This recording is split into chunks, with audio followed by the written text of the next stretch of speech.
All right. But yeah, I was like, and then I had coffee, right? And now I'm just like jittery, and I was like trying to do everything. I'm like, and I was freaking out, and I was like, oh my god, I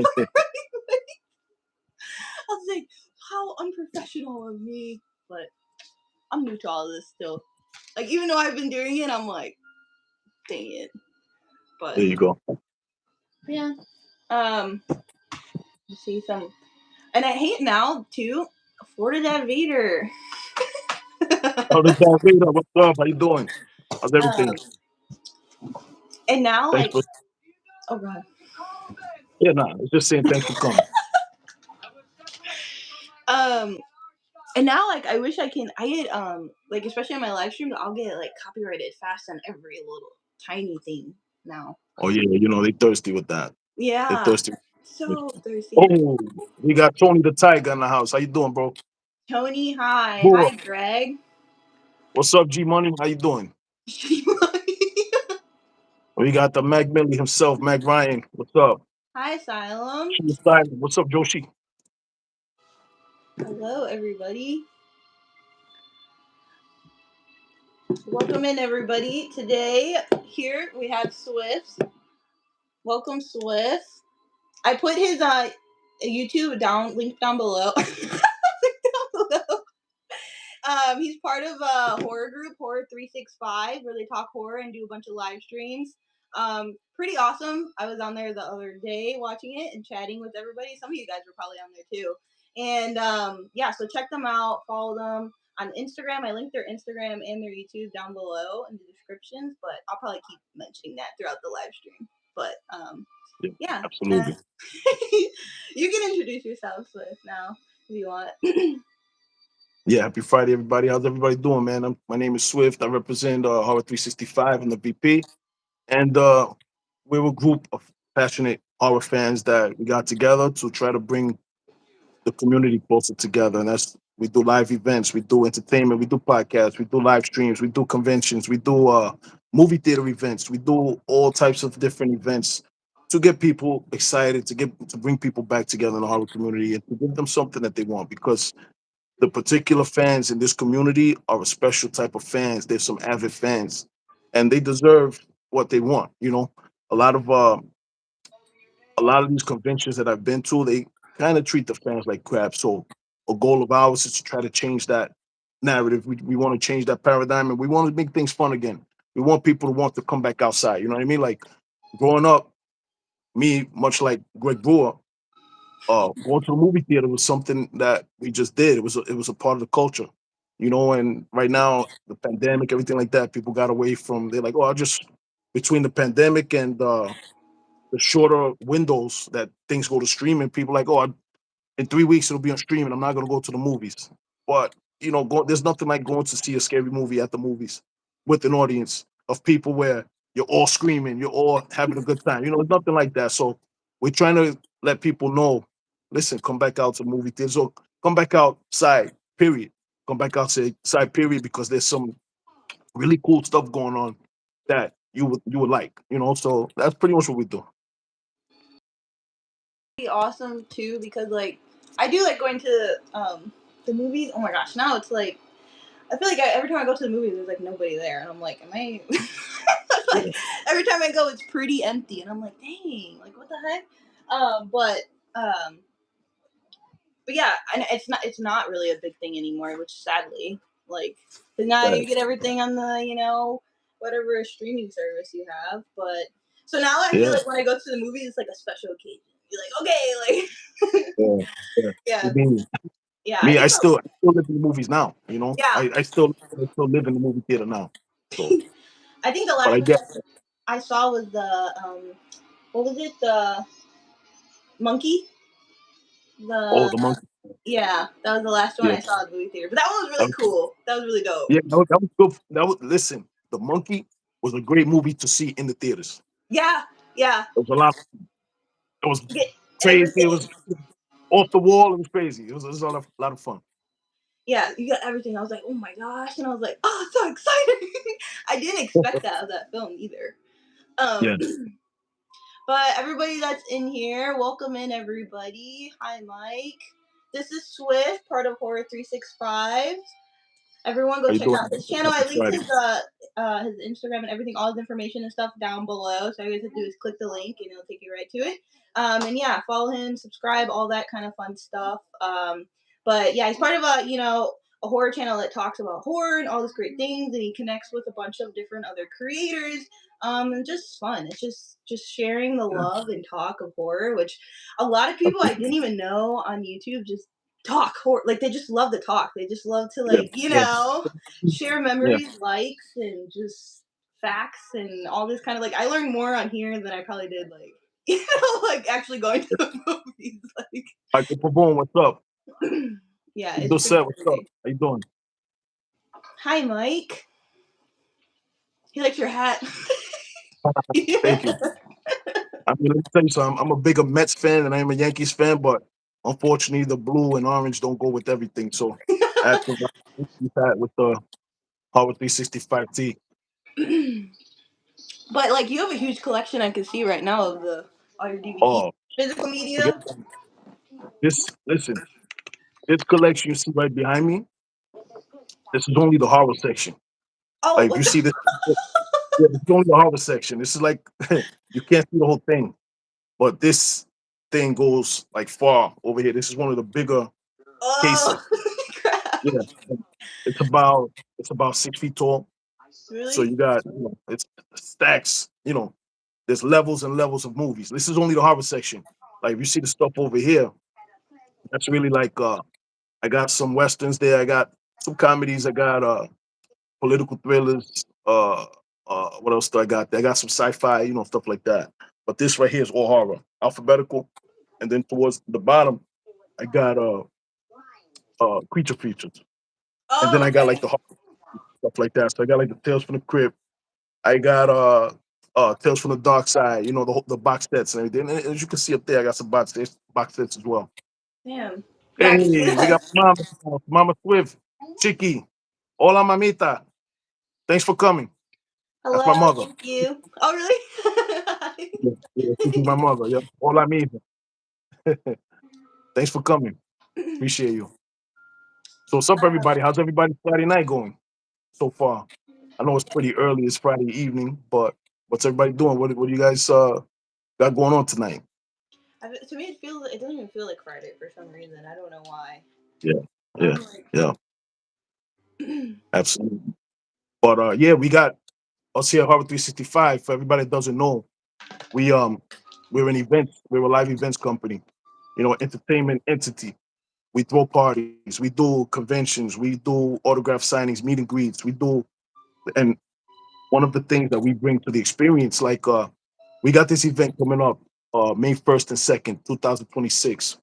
It's called, it's a 40th anniversary uh celebratory event for Friday 13th Part 6, Jason Lives.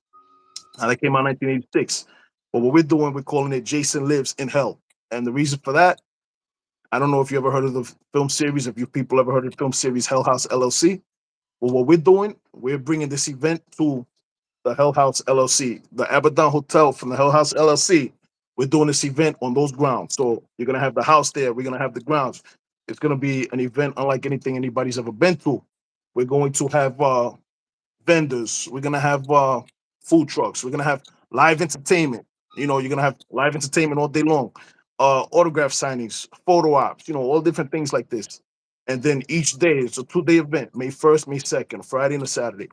Starts at noon, and the first session for each night, the first session for each day, for May 1st, May 2nd, ends at 5 p.m. Noon to 5 p.m.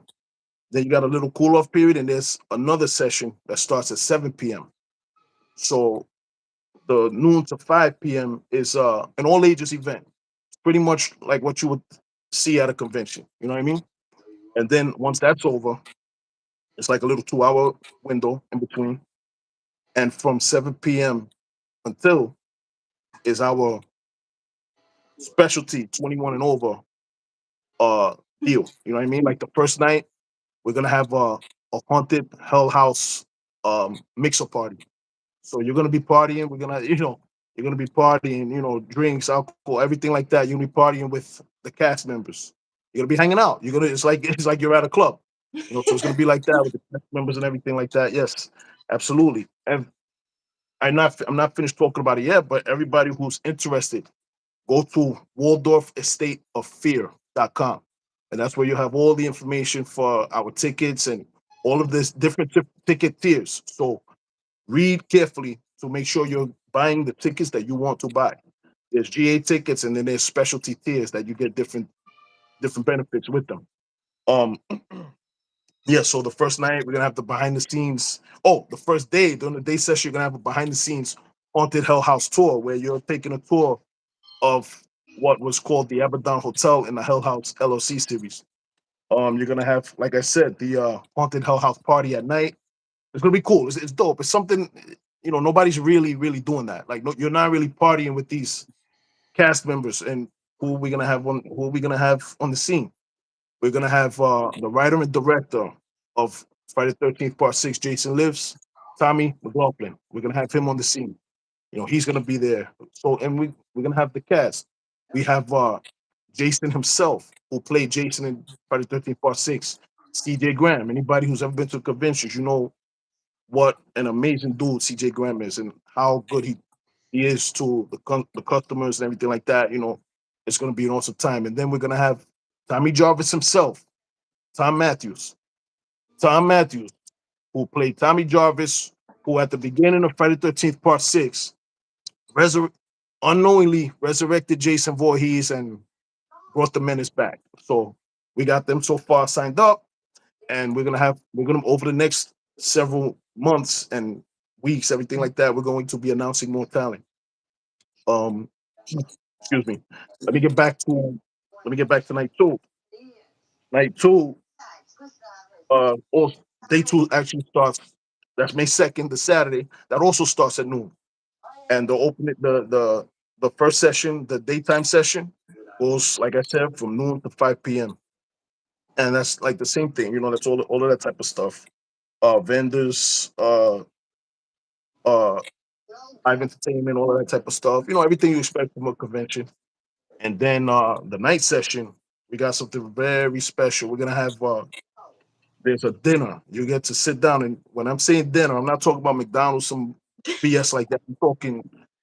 We're talking like wedding reception style, dining. You're gonna have real food. You're gonna have good food. You're gonna have there's an option for dinner with the talent, and there's also gonna be an award ceremony. There's gonna be a film screening. There's gonna be a Q&A. It's gonna be dope. It's gonna be a lot of fun. Everybody just come on out and see what I'm talking about because I'm doing a lot of talking here, but you just got to come to our That's stuff. okay. You're gonna see what I'm doing. We don't play when we do this. Like when we say we're trying to make people have fun, we're trying to bring fun back to the community and bring people together, make everybody have fun again. We're serious about that. This ain't nothing. We're not like that. We really want to bring this community together. We really want to raise the bar because the fans of horror, as you know, they're so avid. They love horror so much. One of the strongest fan bases of any genre of anything. You got the Star Wars. You got those type of fans. You got but horror fans. There's nothing like it. You look at Hollywood for the last few years since 2022. Horror's been carrying Hollywood over the last few years. It hasn't been Marvel. It hasn't been in no the rom coms and all that type of stuff. It hasn't been that. It's been horror from 2022 with Smile, Black Phone, and all these types of things. And every year after that, it's been the same thing. You know what I mean? So put some respect on our names, and that's what we're trying to do. We're trying to make a good time again. And come on out, come have a good time. Come say hi to us. We're regular guys. We just want to provide something fun, and that's what we want to do. Yeah, that sounds cool though. Yeah, for sure.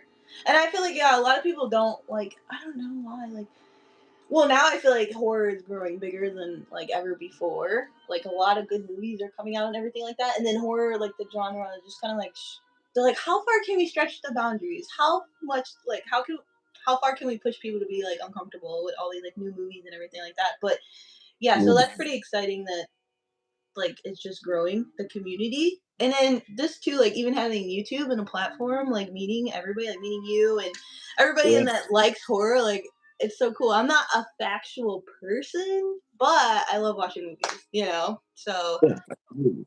yeah, so it's just Listen, cool who to connect doesn't with have a good people. time, you know? Who Yeah. doesn't love having a good time? Who doesn't love going and having a good time somewhere?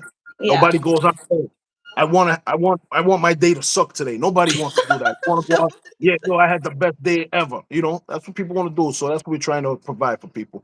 You Yeah. know, and we've done it. We've been doing it like last year. We were doing, excuse me, last year we were doing the in theater events. So we would have in movie theater events where we have films playing, but we bring something extra. We bring some entertainment value. We have pretty much immersive experiences that the people don't even know is going to happen. Pretty much murder mysteries and everything like that. And it's interactive. The people are immersed in it, and they're like, "Oh, this is something different." Yeah, Yeah, we're yeah. trying to think outside the box. We're trying to make. Listen, come back to the movie theater. You can have a lot of fun here. Just come back outside. Don't sit. Don't sit in your house. You know, Netflix and chill. Yeah, that that's good, but you don't want to chill every day. I don't want to do that. You know, so just come back outside. Come back outside. The water's warm. You know, stick your toe in it. The water's warm. Come on. You know. Yeah, yeah, that's pretty cool. Yeah, and I mean, the only thing so far, and that's cool. You guys do like those types of events because I don't know if any events are like that. I'm in Florida, so I don't know if anything's like that here that I've seen. So it's cool that when you talk about all these events, I'm like, dang, I wish there was stuff like that out here. I mean, I have like conventions and stuff like that, but that's pretty cool. Where it's like you can meet like a whole different side of the horror community. You know Yeah. what I'm saying? In different ways. And it's like pretty chill ways. Like it's nothing Yeah. like super, Yeah. extravagant or like to where you Yeah. have to go like out your way and be like, oh well, I don't have this, I need this, and I have to get there. So Yeah. it just seems like pretty chill and laid back. Which are pretty much And how people are in this community. They're pretty so far that I've met, there's pretty chill people, which is nice. yeah, everybody's pretty chill, but also a lot of people forget it's okay to have fun. Let loose a little bit. Yeah. Let loose. Trying to be so tight. Just come on out and have a good time, man. Come on. Oh, you see something funny, or that didn't make you crack a smile. Like, what are Yeah. you, the Terminator? You know what I Yeah, mean? Like, yeah, come on, man, have some fun, man. Listen, we don't know how long we're here. We're not here for a long time. Hopefully, we are, but what you should be here for is a good time. So have some fun. Have some yeah. fun. Don't be so uptight. You know, life is short. If you're lucky, life is long. But while you're here, have some fun, enjoy yourself. Because the world that we're living in, there's so many things going on, so much negativity around us. If you just think about negativity your whole life, you're not gonna have a good time. No. So try Yeah. to enjoy yourself at the times that you can enjoy yourself. You know what I mean? So Yeah. I agree. I agree. we I feel got Howard 365 in the house. Huh? like Hmm. hi everybody. Wolf pack. What's up, Wolf? Let's see. Welcome in everybody. But yeah, so I guess I wanted to ask you questions too, right? Yeah, absolutely. So like how did like you like get into horror or like what made you so like well yeah, like what made you so into horror? Like how did you get fantasized by it? Like I just I like to hear people's story. Like sometimes I'm like, is it like mine or no? But everyone has their own story, Well, I'm listen. I refuse to take the blame for it. I gotta blame good old Mama Swift. I gotta blame Chicky. Chicky in the chat. I gotta blame her because so I was when I was born. My mom was only 18 years old, so she gave birth to me at 18 years old. So being a kid, being a teenager, she loved horror. You know what I mean? So when I'm 1 year old, she's 19. When I'm 2 years old, she's 20. yeah. Old enough to drink, she still loves horror. So when she's watching horror, I'm watching horror right there with her. So by the time I was 3 years old, like I've been watching horror movies my whole life. My first actual memory where I remember a movie was Halloween 2. That's the first movie memory I do have. She corrected me, made me aware, like, no, you saw this, you saw that. I said, no, no, this is not what I remember. So um that was like my first movie memory. You know what I mean? And I loved it. And it was just something about Michael Myers, you know what I mean? And anybody who's ever seen Halloween, and you know what I'm talking about. There's just something about the character. And from there, I just loved it. Like I used to think, oh man, I wish I had a toy, Michael Myers toy. I wish I had this. I wish I was obsessed with it even at that young age, at 2, 3 years old. I was obsessed with it, and I was just always watching horror movies with my mom. My pops, he wasn't into horror movies, but me and my mom, that was our thing. We were going to the movies. I'm 3, 4 years old, 5 years old, going to the movies. I'm a movie buddy, going to see all of the horror movies, and Yeah, yeah. I was all, but I'm going to school, and it was also different. Like when I went to school, everybody was talking about horror. You're talking, I'm in third grade, fourth grade.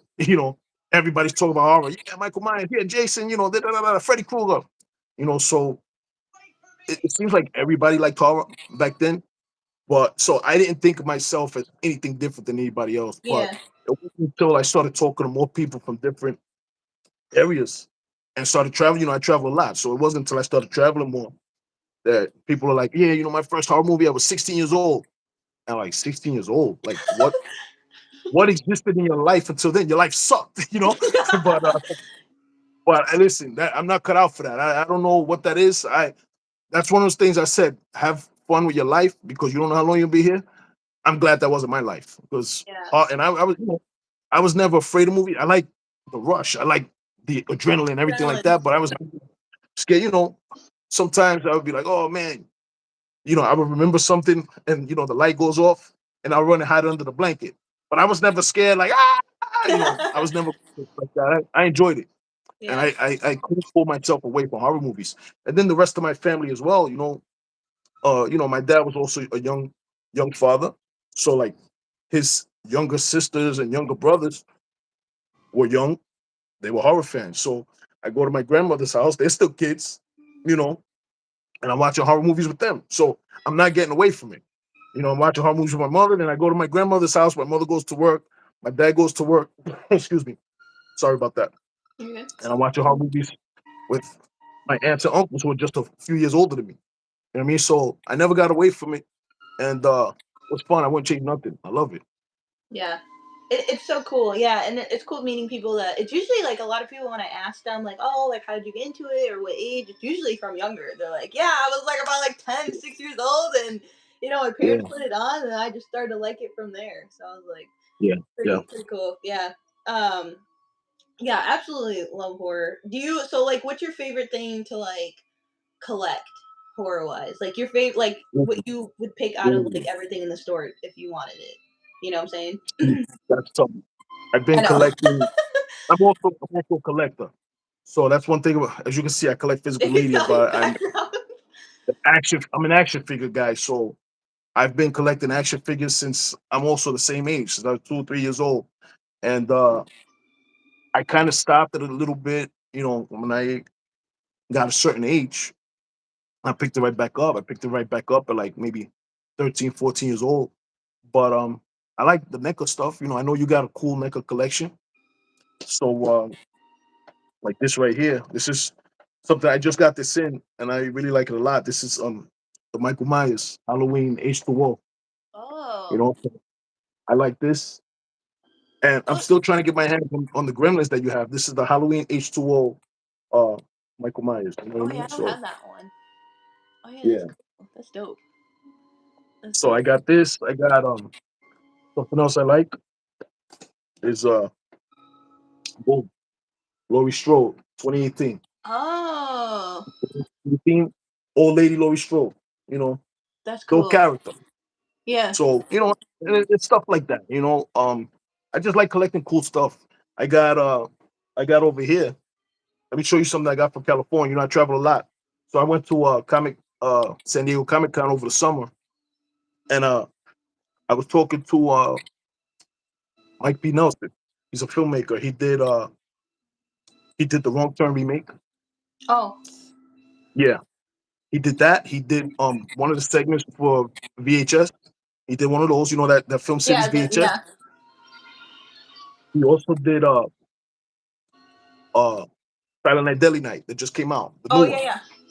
Also did that. He came on our show. But what was really cool, I went to see him at San Diego Comic Con. I chopped up with him and his family. Cool people. But it's this thing right here. I really like this. Everybody was shitting on it, but it's pretty dope. But also look at that. This is an official Jason mask. This is the Greg Nicotero version. The Dang, special effects guru, Greg Nicotero. This is his design of the Jason hockey mask. that's You cool. know, so yeah, so I really like this. This was cool. You know, Yeah. and they gave me a hat. They gave me all types of stuff, man. It was awesome. They were all cool people. The Jason Universe people ran that. Let me see what else we got. You know, anything cool, anything horror that's cool, like this little booking thing. Like I Oh, that's picked this cool. up. That's Yeah, cool. I saw this kind of dope, so I picked it up. I Um, saw one of those at Walmart. They had a Chucky one. Same thing like that. yeah, Yeah. yeah, I got a one, but it fell and the knife broke. I can show Uh it to you. The knife chipped. So yeah, that one. Yeah.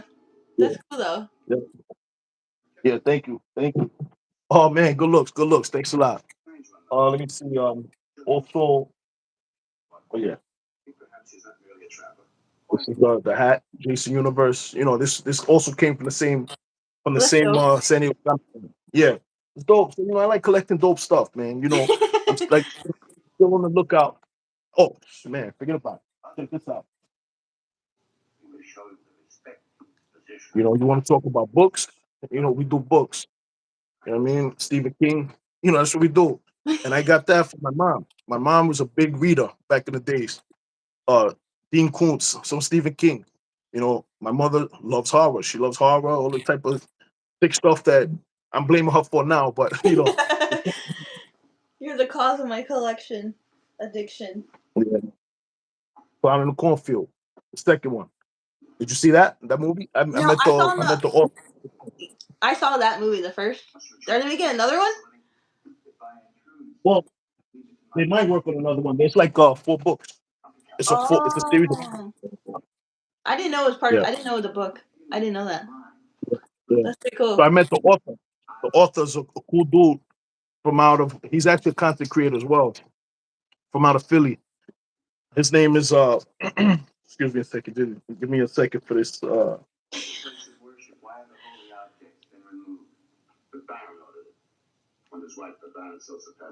There we go. Sorry about that.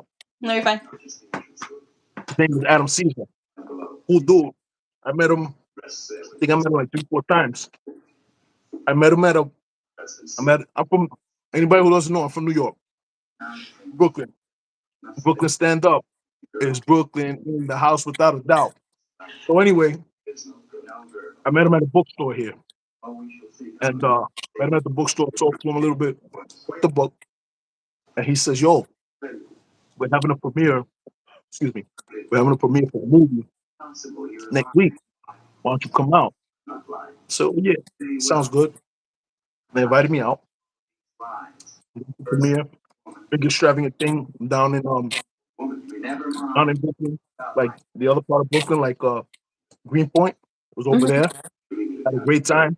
They had all clowns come out of nowhere. They had clowns scaling the ceiling, clowns coming out of everywhere. It was crazy. We didn't expect it. That's It was pretty like a cool. little party at the beginning. Then they screened the movie. When the credits started rolling, you just hear chainsaws and clowns coming from every direction. It was fun. It was a lot of fun.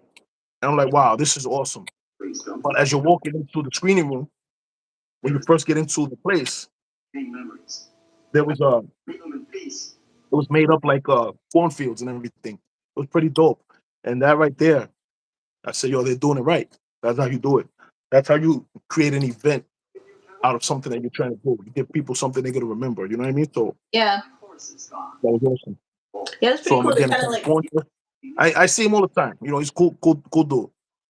they kind of went all out with that kind of thing. Yeah. That's pretty cool. I bet those events are fun. Like, I don't know. I haven't gone to like or seen anything like that too much. But even like if I go to like random like haunted houses or anything like that, like I like when you go and it's like everything is just done to the top. You're like every little detail, every little thing. Like when I went to Halloween Horror Nights, it wasn't. I don't know. I feel like the local haunts or like the smaller ones are way more fun than the bigger, well named ones because like the small ones just go all out, like everything, like little details, like you said, from the entrance to when you exit, everything. Like it's just Yeah. crazy the details. But Which is how it should. Yeah, I got these one. Well, what was it? Today or yesterday? Yesterday I checked my PO box, but I got these like all these new VHS now. So now I have to, dude. I have to get a shelf like you because at this point I have too many now, and I'm like they're just like all over the place, and I'm like, dude, I need to like show it off and like and so when I see people that have like big collections like that, I'm like, bro, like that looks crazy. Like it looks so cool. I don't know why I'm so like in awe with DVDs and VHSs. I don't know why, but Because they're dope. Like, come on. dude, it is. It's so Look dope. at it. You look at it, you hold it in your hand. It's dope. I know, I know, and it's just like, what the heck, bro? And I know I'm kind of like, I'm kind of youngish, you know. I'm like, I kind of am like the DVD era, but like, Yeah, yeah, like grew up on like a little bit of VHS, but yeah. not like I'm mad that I didn't get to enjoy it like how some other people have, you know. I'm like, dang it. So I'm like, well, now I can enjoy it. So, but dude, I love collecting these, and I saw yours, and I'm like, oh my gosh, bro, like this Yeah. looks Listen, insane. what you see right here, this is nothing. Like I said, this is just the horror section. I got another section over there where that's like my war films, my dramas, my crime films. Like I love crime films. You know, Godfather, uh, uh, uh, all those types of movies. Yeah, yeah. Goodfellas. All of that type of stuff. I got foreign, foreign crime films, American crime films, France. From all over the place. I have Hong Kong crime films. Like I love cinema, and so I got a sick collection. You know what I mean? If you want to talk about the other thing that I love, martial arts films. I got like a sick collection over here of martial arts films. So I got so it's crazy. I got too many movies. I put it like that. I got too many. Like, what am I gonna do with all these? I feel like I would like to start collecting like besides horror, like probably like sci-fi, and then like I do like because I'm a girl, maybe I like romantic comedy. You know what I'm saying? Like I'd like to start collecting those. You collect that because I'm not buying that shit. Have at it. You knock yourself out. Look at that right there. Horror Awesome. 365. That's Jimmy J. There's nothing like physical media, 100%. Yeah. Because when you have a streaming service and they take the film that you have this streaming service for, and they take that off and they just decide, oh, the licensing rights don't work anymore. You can't see the movie anymore. You know I what I mean? know. So nobody could, unless you physically come take my shit, nobody could do that. Yeah. I You know know? I'll be wanting to watch a movie on like something on Prime or and then I'm like, okay, they don't have it on Prime. Let me go to whatever, see if they have it on YouTube. They Yeah, don't have it on YouTube. I'm like, damn, like yeah, where do they have it? HBO. yeah, No. yeah. They Absolutely. You want you go to through. buy it too on the TV. Yeah, And I'm yeah, like, yeah. Oh yeah, just buy it. Just pay $7.99 and you get. Nah, come on, get yeah, out of yeah. here. Yeah, I yeah. I got it right here. Nobody can tell Yeah. me nothing. Yeah. I just got to stock up on players, so that way, if this player messes up and I can't fix it, I could have the next player. But let me Mhm. tell you something. People come to my house.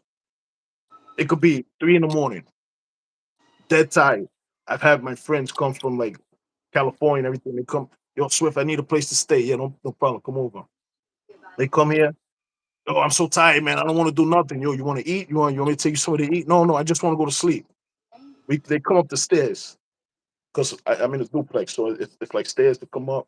Mhm. Um, and they see this, they're like, "Yo, let's watch a movie." Because you just talking to me about how tired you are. Now you want to watch a movie. They're like, "Yo, how can I look at this?" Yeah. So it's dope. It's a good conversation starter when you have company and stuff like that. Yeah. And the first thing you want to do is browse your collection. Oh, uh, how's this movie? I want to watch it. Let's go. Let's pop it in. Mhm. It's dope. I would be sitting there like, okay, let's see, like, Yeah. Yeah, that's what everybody does. That's what everybody does. like which one? I'd be like, no, and then, that would be me. I'd be choosing like which Yeah, one. yeah, yeah. Uh, that's So how I am even at home. I mean, I have like a collection now, but I'm like, do I want to watch this or do I want to watch this? Like, I don't know. yeah, But yeah, collecting media is really fun, really cool. It's a little bit harder to find nowadays, I think. But you're going maybe to the class. yeah, you can connect with like so many different people, and then like especially if you go to like conventions and stuff like that, a lot of them are selling it. So I don't know, it's just fun. I love media. I love physical media. I think it's so cool. Yeah, it's dope, and it's something about holding something in your hand, right? Yeah, You yeah, yeah. that possession. there's no feeling like it. Like, yo, this is mine. You know what I mean? So it's something that a lot of younger people never got to experience. They never got to go to Blockbuster unless a certain age and under never got to experience a Blockbuster. Yeah. Yeah. You know, which is sad because that also, like I was saying about movie theaters, how that was a pop culture thing. Uh, Video stores, Blockbuster Video, Hollywood Video, whatever you had. We had Captain Video. We had all different ones. Something that doesn't exist anymore. Not only was that something that you would take from your childhood, that was a bonding moment with parents and their kids. Oh, listen, every Friday night we would go do this and we would get Hmm. pizza. You know what I mean? Like Yeah. these are things you carry with yourself into adulthood. These are things that you remember fondly as you become older. Yeah, me and my parents every weekend we would go do this. Boom, boom, boom. It's very important. It's very important for the soul. you know, Yeah. And it's a shame now people like kids. I feel like I was kind of like part of that, a little bit part of that last generation. So it's like, I don't know, it's just sad now. If I ever have my younger siblings and I'm like, yo, like there used to be movie stars. They're like, what is that? I'm like, oh my gosh, you don't even you don't even know. Like it was the coolest thing. And then you go and they had like all this like expensive candy, but they have candy you can pick out, and then just like the people in there were cool. And like I would always walk out, like my dad would take us and we'd walk out with like 5 movies, but I know we're not gonna watch all those 5 movies. yeah, Probably yeah. watch like two or You can do it. three. You Yeah, got to do it. you gotta overdo it just in case. Yeah, yeah, But yeah, I'm part of that a little bit, and it's just like good memories. And I think too, like that's yeah, probably why I love movies and horror movies and collecting them now. And it's just like it brings yeah, you like yeah. joy. It's like comfort, Yeah. and yeah, it just makes me happy. I just love it. It brings you back to that time. You know what I mean? A Yeah. time when things were still fun, which is what us here at Horror 365 are trying to do. We're trying to bring fun back. We're trying to let everybody know, listen, you coming out with stuff, you're gonna do nothing but have a great time. And you're gonna ask us at the end of it, yo guys, when's the next one? You know what I mean? Hmm. And with me, my man Jimmy J, he's the CEO founder. And then we got cosplayers, we got creative people, we have uh guys who make music videos, we have like historians here. Like it's a few of us, but we're small in number. But what everybody that's in this group brings to the table is something that's fucking. Oh, sorry. It's something that's. Cool. You can swear. I don't care. I don't it's care. some, yeah, it's something that's priceless. You know what I mean? Something that's powerful, and that's what we're trying to do. Everybody, Horror 365 is the crew. Um, if you didn't hear my introduction earlier, my name is Swift. I'm the VP of Horror 365. We're a live events group and entertainment company. And what we do is we throw events, we throw autograph signings, meet and greets, movie theater events, parties. We got coming up. Well, actually, we got something coming up in February here in Brooklyn. It's called the. It's on Friday 13th, Friday February 13th. It's called the Friday 13th. excuse me. Slash Saint Valentine's Day Massacre. So what that is, Friday 13th is the Friday. Saturday the 14th, which is Valentine's Day, is the next day. So come on out with us, hang out, and celebrate both of them one day. And we're encouraging cosplay. Come on out in your best couples cosplays because we're having a couples cosplay competition. So you could come out as Chucky and Tiffany, come out as Michael and Laurie Strode, come out as Frankenstein and the Bride. Come on out, come in your best cosplay because it's gonna be a lot of fun. We're giving out prizes.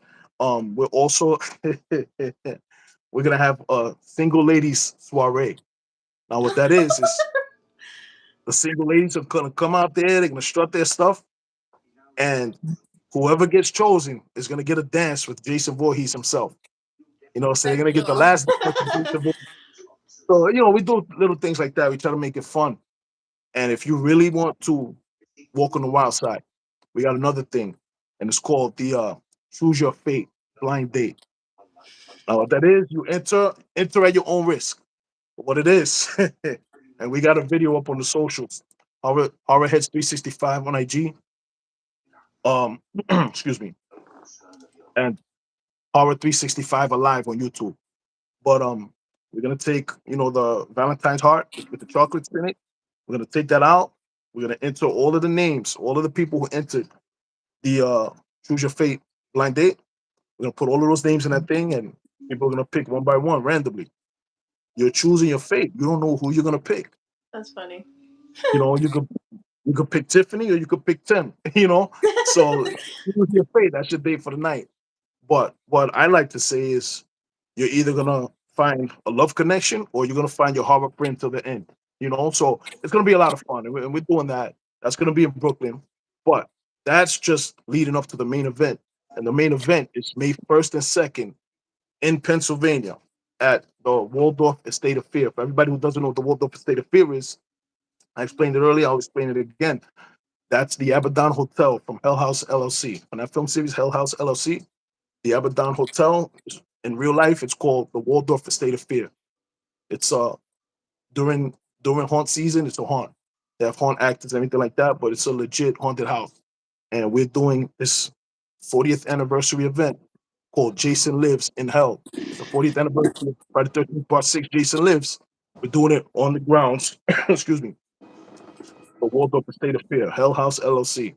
And it's a 2 day event, and it's gonna it's gonna feel like there's 2 sessions on each day. It's gonna feel like a convention during the morning, vendors, live entertainment, all of that jazz. Photo ops, professional photo ops. We have we have a graveyard. We have a gravesite for people to take those commemorative photos. You know what I mean? We don't play around. We go all out to make sure that people have a good time and the people get their money's worth. So we have that, and then each day, May 1st and May 2nd, there's an AM session and a PM. Well, I'll put it like this: a daytime session and an evening session. The daytime session is from noon to 5 p.m. The evening session starts at 7 p.m. And night one, during the evening session, that's May 1st, it's going to be a haunted hell house mix up party. So you're going to be partying. You're going to be music, all of the things. You're going to be partying with the cast of the film. You're not, it's not just the regular thing where you um, just get an autograph sign and go, okay, get out of here, But when you go to the website, waldorfestateoffear.com, look for Jason Lives in Hell, and there's going to be all different ticket tiers. So when you go to the ticket tiers, you're going to see which tier, read carefully, you're going to see which tier has everything that is catered to you. You can spend as much as you want, you can spend as little as you want, whatever floats your boat, but you're guaranteed to have a great time. And night two, and this is what we do. This is what I mean when I say we do things differently. Night two is going to be wedding reception style dining with the cast members. You're going to be eating dinner. We're talking good food. We're not talking Chick-fil-A or beef steak, all this type of stuff, Sizzler, nothing like that. We're talking good food. You're going to be dining like kings. You know what I mean? And you're going to be hanging out with the talent, with the cast members. I mentioned earlier, we have the writer director, Tommy McLaughlin.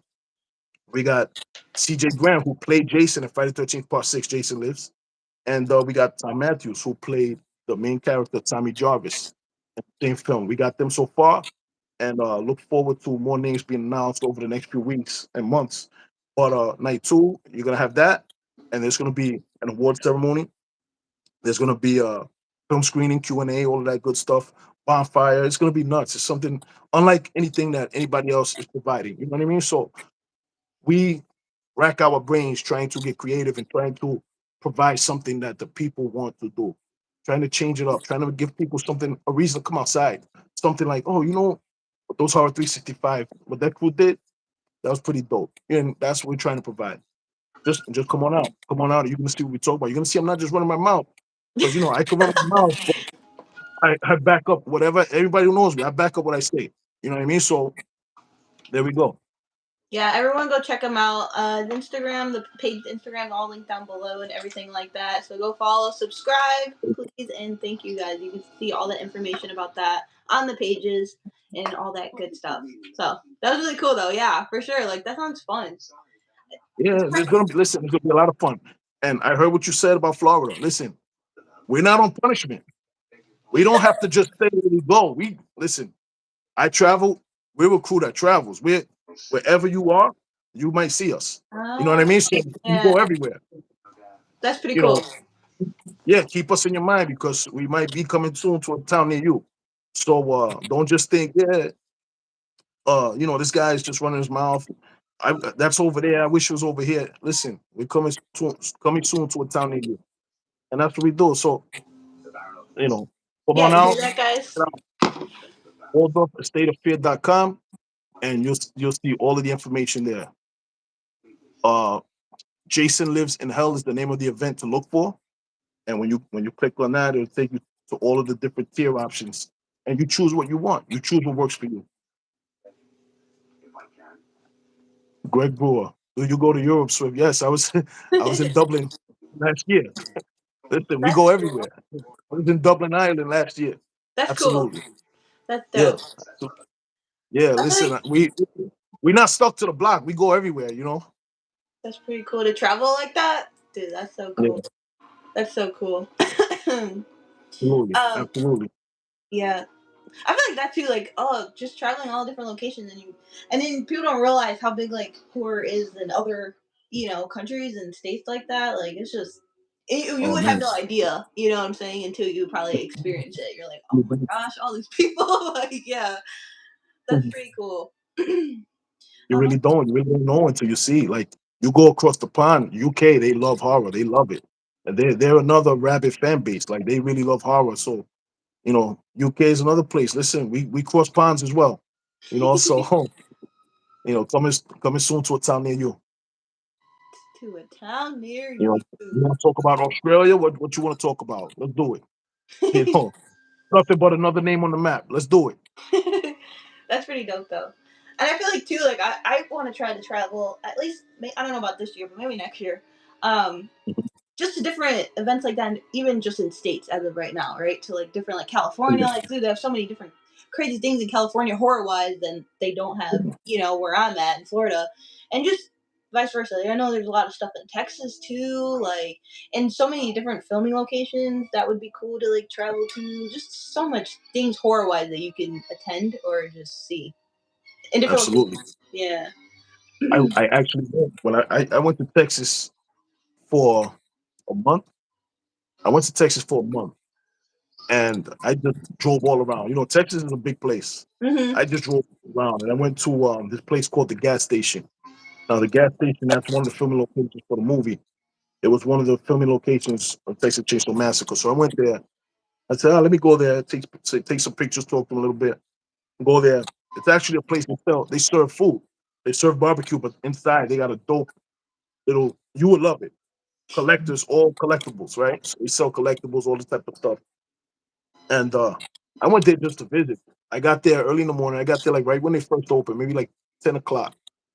And walk inside. And I'm talking to the nice young woman who worked behind the counter. And I'm talking to her. She's just there to sell the merchandise, everything like that. And she's like, "Yo," she says, uh, "We got one of the cabins. You want to look at the cabin to spend the night?" I was like, "Man, nah, I don't want to do that." She said, "You sure?" That they just cleaned it. I said, "Nah, I'm not here for that." I said, "I just came to see the place and eat, and I want to get back on the road." So talk to her for maybe 40 minutes, nice conversation. Talk about and I'm already thinking different things we could do. Yeah. And I said, you know what, I'm gonna order some food. I said, I'm gonna sit down in the backyard and eat, and it's made up beautifully. They have a body hanging, they got a head in a bucket, Oh, that's it's cool. sick. And this is in the backyard where the benches are where you eat your food. So boom. I my food came, I go to the back. I'm by myself because like I said, it's pretty early, I'm a tourist, so I was there by myself, and I'm eating. And the Texas has some sick barbecue, right? But as I taste this barbecue, the second it touches my tongue, oh, I wasn't ready for it. I said, I need this in my life. I told her, "Listen, I'm staying here tonight just because I wanted to have this barbecue again. And I knew I wasn't gonna be able to eat it all at that time. I said, yo, I need this again in my life. I said, yeah, I'm staying. Book me for the room. And it was dope. She booked me for a cabin. It's a cabin right behind the place. It's dope. It's like just a room, and they have a little TV in there. They have a DVD player. And what they do when you make the reservation, they'll let you pick 4 horror DVDs for you to watch overnight. Mhm. And there's no bathroom in the place. There's an outhouse. You Oh, know, so 2, 3 in the morning, you gotta the walk. the the, the place is closed. You have to walk to this outhouse. So I made sure, I know Texas has snakes and all that type of stuff. In the dark, I'm from New York. I'm from the city. I don't know nothing about that life. So I made sure I used the bathroom thoroughly before nightfall came. But it was fun. I loved it. I can't wait to do it again. And they got a stage there and everything. I want to do something there. It's a stick place, and I would recommend anybody to go. And another thing that nobody knows, out of all of the barbecue I tried in Texas, that was my favorite. And the pit master was a young girl. She was probably maybe 30 years old. Her Mm. name, her name was Jen, I think. I don't remember if you're seeing this, Jen. I'm sorry. That was a while ago. I don't think that's her name, but I think her name was Jen, and she was a sweetheart. I talked to her a little bit. I took pictures with her and everything like that. I'm like, yo, you're the meanest pit, pit master that I had the whole time I'm in Texas. I've been out here a month. So that was awesome. Awesome filming location. Filming locations. It was an I awesome feel like filming location. I wanted to try to visit some. Well, I don't know if they have any out here in Florida. I have to look up. Like I know a lot of people know. Like I don't know filming locations. Like I'm not so knowledgeable about that. But I do want to try to see if there's any like at least out here by me that I can do for people. So I gotta search that up for Yeah, to film because I bet there are and I just don't know it. I have to do my yeah. research No, on Florida's full. Florida's full of that type of stuff. 100%. that. I know Cali has a lot of cool like horror ones that I've seen and looked up before, and I'm like, dang, like I'm not there. Cali has some dope ones. I don't know if you ever saw the Netflix documentary. I went to There's a place called the Cecil Hotel. Did you see Yeah, the documentary about the place? I actually went there when I was in really? California. And, yeah, but they uh they won't let you go in. I was stopped by security. They had a security thing. They're like, "Yo, this is not a show and tell." I said, "No, I'm trying to get a room to stay." They said, "Oh no, you don't want to stay here." They said, "If you came off the street, I won't let you use the bathroom here." That's the condition. It was just, it's just bad. It was drug addicts and Yeah, all that's of that people. It's just they don't they're like, this isn't a tourist attraction. This is some hellacious living conditions. You know what I mean? And so I said, all right. I said, all right, no problem. I really want to go in. I want to stay in one of the rooms and everything like that, but they wouldn't allow it. They said, that was the time when they were putting using these things for like migrants and drug oh addicts and that nature. They turned it into that. But it's just the place just has bad energy. As soon as you step inside the place, you feel it. You feel the energy clashing with you. You know what I mean? mhm. If you have any type of consistency in here, you feel the energy trying to mount you and all this type of stuff. So you feel it. You really do feel it. So if you're a person that you don't feel that type of stuff, you feel the energy. You feel the aura. I'm telling you, you will feel it. Yeah, I went to this I don't know, my friend, it was by his house or whatever, and it was like and it's here in Florida. I just forgot the name of it, but it was like a weird like little like voodoo shop or something like that, right? Or it's like they say it's like a tour, like you can take a tour. It's like a museum a little bit, but it's literally like a small building, and they design it where you just walk through and you just look at all this weird creepy stuff, but you gotta pay like $10 to get in. But anyways, dude, when I was walking through it, like I felt like throwing up the whole time, and I was like, "What the fuck is wrong with me?" Like the whole, it was just like, so I get what you're saying about the whole like vibe and just feeling Yeah, like, it disagrees with you. You know what I mean? It yeah, disagrees with you. There's certain energy. Life is about energy. And like I go on energy. Like when I yeah, meet somebody, I'm not perfect. I'm a very flawed individual, but when I meet somebody, I know whether I like them or not. Not because of what they say or how they present themselves. It's energy. I go yeah, based on energy. And it's worked a lot. I'm not always right. It worked a lot, but energy is something that people don't they don't give enough credit. They don't put enough they don't put enough respect on the energy that they yeah, receive from somebody. You know what I mean? You gotta respect, because that's the spirit talking to you. That's the spirit. That's the universe telling you, listen, fall back, or Yeah, don't proceed trust with this caution. person. Yeah, Yeah, 100%. I feel that too. And every time I felt that with somebody or I've experienced that, it's like I wasn't wrong. Like something always ends up happening. Like, the person does something wrong to another person. You're like, oh, I told you. I told you I felt something. Like, Like, I see, wasn't I told wrong. you. Yeah, yeah, yeah. And people like, and when I first say it, people are like, oh, you're crazy. Like, what are you talking about? I'm like, okay, you're going to find out. Like, just something's off, Yeah, man. So, yeah, I agree with that. absolutely. That's 100%. Yeah. 100%. But now let's talk about you a little bit because now I got some questions. Okay. what What was your first introduction to horror? What is your favorite horror franchise or film or TV series, whatever it is? What are your thoughts on this thing? My first introduction, oh man, I think what I can remember, my memory is kind of not the best, okay? But like I think it was like obviously with like going to my dad, and I feel like my dad showed me like kind of horror and like that way, and I think it was kind of like I don't know if it was Child's Play or it was an older like 80s horror film because he's like a big 80s Yeah, like he grew up in that he loved 80s movies. So I kind of grew up watching that kind of stuff and Jaws and like all the classics, Friday 13th. Like I watched a bunch of those first. Which is like it's not soft horror, but compared to like the early 2000s, it's totally different, right? So I kind of got into that and I had like good memories and it brought me like joy in a way, in a weird way, like the horror and stuff. I'm like, but you're so weird. I'm like, no, but you don't get it. Like it just brings me comfort and stuff. So and I think that's why I attached to the whole genre of horror. And then as I just started to get older, like dude, I just became obsessed. So like the characters are so cool, the stories are and so then cool, the design, yeah, everything. It's just freaking cool. So it had to be like Child's Play and like Jaws, like around that. Like those are the first few films, and Halloween and Friday 13th were like the first ones I really like watched and got into, and it kind of just opened my horizon to everything. yeah, And then and that, made its way onto your leg. yeah, You know, yeah. I was like, and that too, like, oh, I was talking to my tattoo artist, which is Castro's Tattoos PR. He's on Instagram. I always have his Instagram over my page.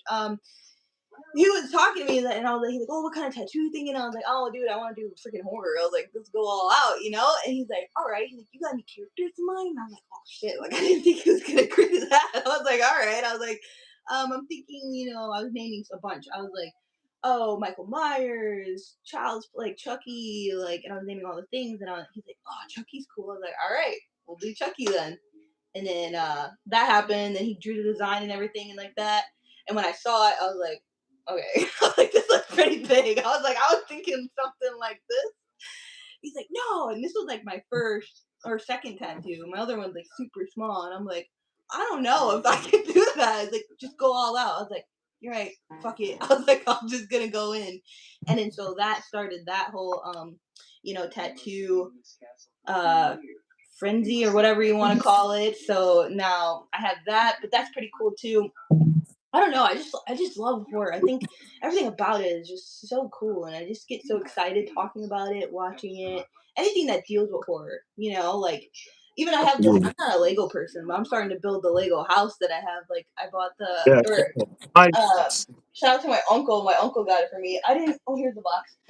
I started building it, and it's like I'm not a Lego person, but I was like, it's Michael Myers' house. I was like, I'm gonna build it. I was like, all right. That's But dope. it just I don't know, I just really love it. It's just so fun. And it's weird but in a good way. I don't know how and it makes like a lot of people that I meet that like horror, they're just so unique. It's not Yeah, I don't know, everyone you meet is so unique in their own way and it's just cool to see like I'm not the person that kind of like follows in line and you have to be everyone likes this so you should like it like no I don't like it. I like it this way. So that's yeah, pretty cool. um and then like I said connecting with everybody it's just really really fun. And there's so many things you can collect horror wise, and it's crazy. I didn't even know about all this kind of stuff and you just meet cool people, so yeah. yeah, absolutely. And the thing about it is this, right? Horror is a universal language. You know, um, something that's funny to us may not be funny for people across the pond in the UK or whatever. Yeah, yeah, We got different senses of humors, right? Everybody likes to laugh, but different jokes hit different with different audiences and things like that. But everybody understands horror. Everybody understands dying. You know what I mean? Everybody understands the fear of dying or the adrenaline rush of, oh, the killer's after me. Let me try to get away. yeah. Everybody understands that. Everybody understands, I fall asleep. This guy comes in my dreams. You know what I mean? Everybody Yes. understands that. Universal language. Everybody understands. Oh, I'm in the water and a shark comes. You don't have to speak a particular language to get that message across. You know what I mean? So horror is a universal language, and that's why right now it's so popping. You know what I mean? You got Spain. Spain for a long time was coming out with these dope horror flicks. The Coffee Table and all these other movies. If you ever saw Wreck, we call it. We came out with an American version here called Quarantine. But if Oh, you ever saw Wreck, Wreck was the original movie in Spain, and Quarantine was pretty much a direct copy of it. It was an adaptation, but it was a direct copy of it. Um, Wreck is still superior, but horror is universal language. Everybody understands an entity inside of a house that you just buy. Just move to this house. There's an evil entity here that means harm for you and everybody that lives with you. Everybody understands that. So it's a universal language. It's one of the things that you put on the Jason mask and you go to any country in the world, they're probably gonna know what that means and who it is. You know what I mean? So yeah. it's universal. Yeah, definitely. Yeah, and they have way different, like you said, different kind of horror than we do. Like what we find cool and like really fun, people are like, I don't really like that. So and vice versa, or they really like it. So it just there's so many. How do you call it? I can't say rarities, options, styles, stuff like that. Yeah. That you see Look at all this. over. OB7 you see. You see what he says? Yes. I'm from UK. Your comedians aren't funny. We don't get each other's comedy. You know Yeah, what I mean? And it's that's different. that's a true statement. They find different things funny than we are. It's a cultural thing. It's where you come from. You know what I mean? But horror is, the sources may be different, but we all understand running for your life or fearing for your life. We all understand. Yeah, whether it be like something like real life, like that can happen, or something fictional as like a supernatural character or something like that. Like you still have that same type of fear. Like are you gonna be scared of this doll, or are you gonna be scared of the world ending or zombies, or there's so many different types of uh, you know stories you can run with it, or types of movies and stuff like that. But Twilight Blue Zone. See, Lake thing. Twilight Zone. I watched a few episodes of Twilight Zone, and I didn't really like. I'm kind of new to it, but I was like, oh, these are weird. Those are weird. Twilight Zone. Listen, I know nobody watches TV anymore, but the best time to watch Twilight Zone is New Year's Eve and 4th of July because the Sci-Fi Channel and nobody watches TV anymore. But I'm gonna say the old man thing. The Twilight Zone, they have marathons on New Year's Eve uh and 4th of July. Hmm. So you can easily turn it on and watch some stuff, and it's gonna make you think. It's also gonna be horrific. It's gonna haunt you. Twilight Zone, I love that. I remember as a kid, it would come on late at night, reruns and things like that. And that was always the thing I was thinking about.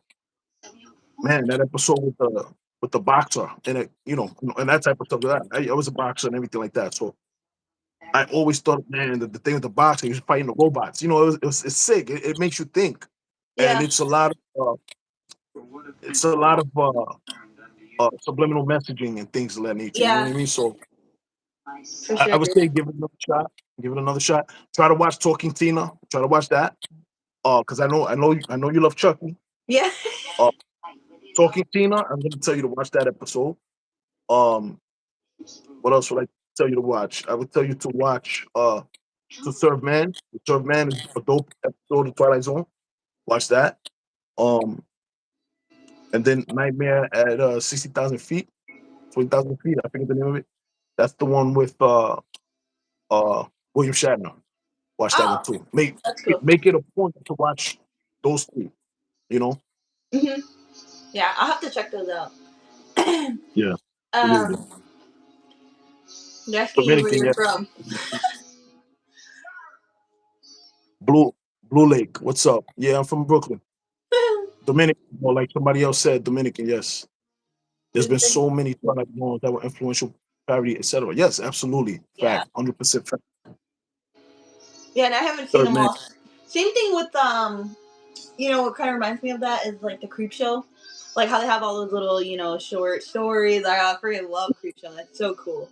And And those are House. really fun. And I know they made like a little bit like there's newer versions kind of thing of that now. I don't like just random name shows, but still like that tradition like is still carrying on like short like sci-fi horror stories are still like happening, which is Yeah, really yeah. cool. Listen, storytelling is the basis of everything. I was just telling somebody this earlier today. They were complaining about Hollywood and everything like that. I said, well, we need to get back to good storytelling. Oh, people don't want this, people don't want that. No, people always want good stories. Yeah, If walking by and somebody's telling the story and the way they're telling the story and the passion that's coming across and their message is not just sounding so magnetic, you're gonna want to hear them finish talking. You know what I mean? Like a good storytelling is always the basis of everything. So people are not sick of horror movies. They're sick of horror movies with no message, with no story, with a lack of good storytelling. That's what people are sick of. They're sick of being of their leg being wet. Oh, that's rain. It's rain on my leg. It's not rain on my head. It's rain on my leg. Like people are sick of that. yeah, So but they like to say, oh, it's like superhero movies. I like superhero movies too. They like to say, oh, they're superhero fatigue. No, it's not. It's whack movie fatigue. That's what it is. Because if a yeah, dope super movie comes out, look, the boys right now is popping. If a dope superhero movie comes out or superhero property, Peacemaker with John Cena, that was just getting rave reviews. If something dope comes out, people love it. yeah, It's not it's not the genre. It's the storytelling. yeah. Hmm. People have been telling stories since the caveman days. You got the pictures on the walls where they were drawn on the caves and things like that. Like people have been telling stories, the campfire tales, all of the legends that have been passed down from one generation to the next. Good storytelling. And we outsmarted ourselves and we got away from that. We started trying to half-ass shit and everything. And you could see it with Hollywood and everything like that. Like it's just not what it used to be. And they're blaming us. It's not our fault that you guys suck. Give us some good stuff and we'll start going. We might want to go back to the movies, but you've created a situation now where we've been not going to the movies so long, and why do I have to go? And three weeks later it's going to be on streaming. I'll just wait the 3 weeks. You know what I mean? So they Yeah. created this, and they're trying to blame us for it. It's not us. It's you. There's Fix so fix the problem. yeah, there's so many movies that I watch, like especially like new horror movies that you're watching, you're like, what? That doesn't make any sense. I'm confused. Like I shouldn't Yeah, be confused while watching a movie. Like there's so yeah, many. I have 100 questions, more questions than answers, and I'm like, this doesn't make any sense. So absolutely. I get frustrated with that with new films. Like, oh, have you seen this? I'm like, yeah, it made no sense. I was like, I don't like it. Greg says, Listen, what we type should. of horror film would you like to be in? What type of horror film You, would you like to be in? would you like to be in? You. Well, both of us, Oh, but you. Well, I'm asking you. what type of horror movie? I think I'm living a horror movie now with with all of this nonsense going on everywhere. I'm in a horror movie now. But okay, boom. Let me answer that question. Who asked that question? Greg. Greg. Oh, shit, Greg. Yeah, what's up, Greg? Let me see. What kind of horror movie would I would love to be in? I would love to be in a slasher. Okay. If it's real, I would love to be in a slasher film because at least I got a fighting chance. You know what I mean? Like if you're in some paranormal house and all this type of stuff, you got what are you gonna do? You're gonna have to just leave. You know what I mean? Like I like having some type of control over my life. So if there's a slasher or a killer or something like that, I know, listen, we're both standing up, we're both on two legs. I got a shot. Yeah. Unless you do something to me and you catch me off guard, then I'm done. But a slasher movie because I don't think I'm a stupid guy, so I think I would know how to survive a little bit of something. I learned a little bit of something growing up in Brooklyn over the years. You know what I mean? So Like I'll be a I would local say, here. yeah, I would probably say that too. I feel like that would be the like you'd be stressed out, but at least it's like I don't know, it's something like you can kind of control in a way. Like if yeah, like you said, if it's possession or paranormal or something, I'm like, oh gosh, like I don't even know where it's yeah, at, what's gonna be no shot. happening.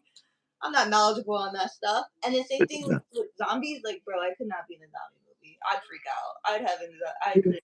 depends. It depends what type of zombies though.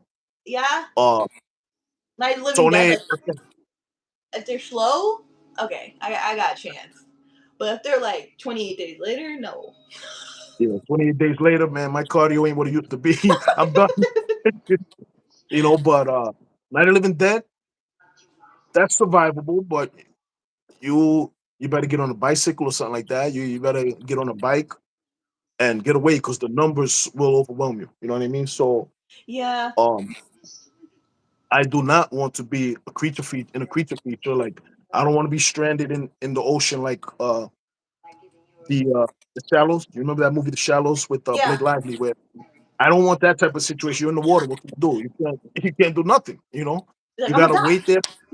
Yeah, you gotta just wait there for for you yourself to die or for somebody to hopefully somebody could come by and see you. You know what I mean?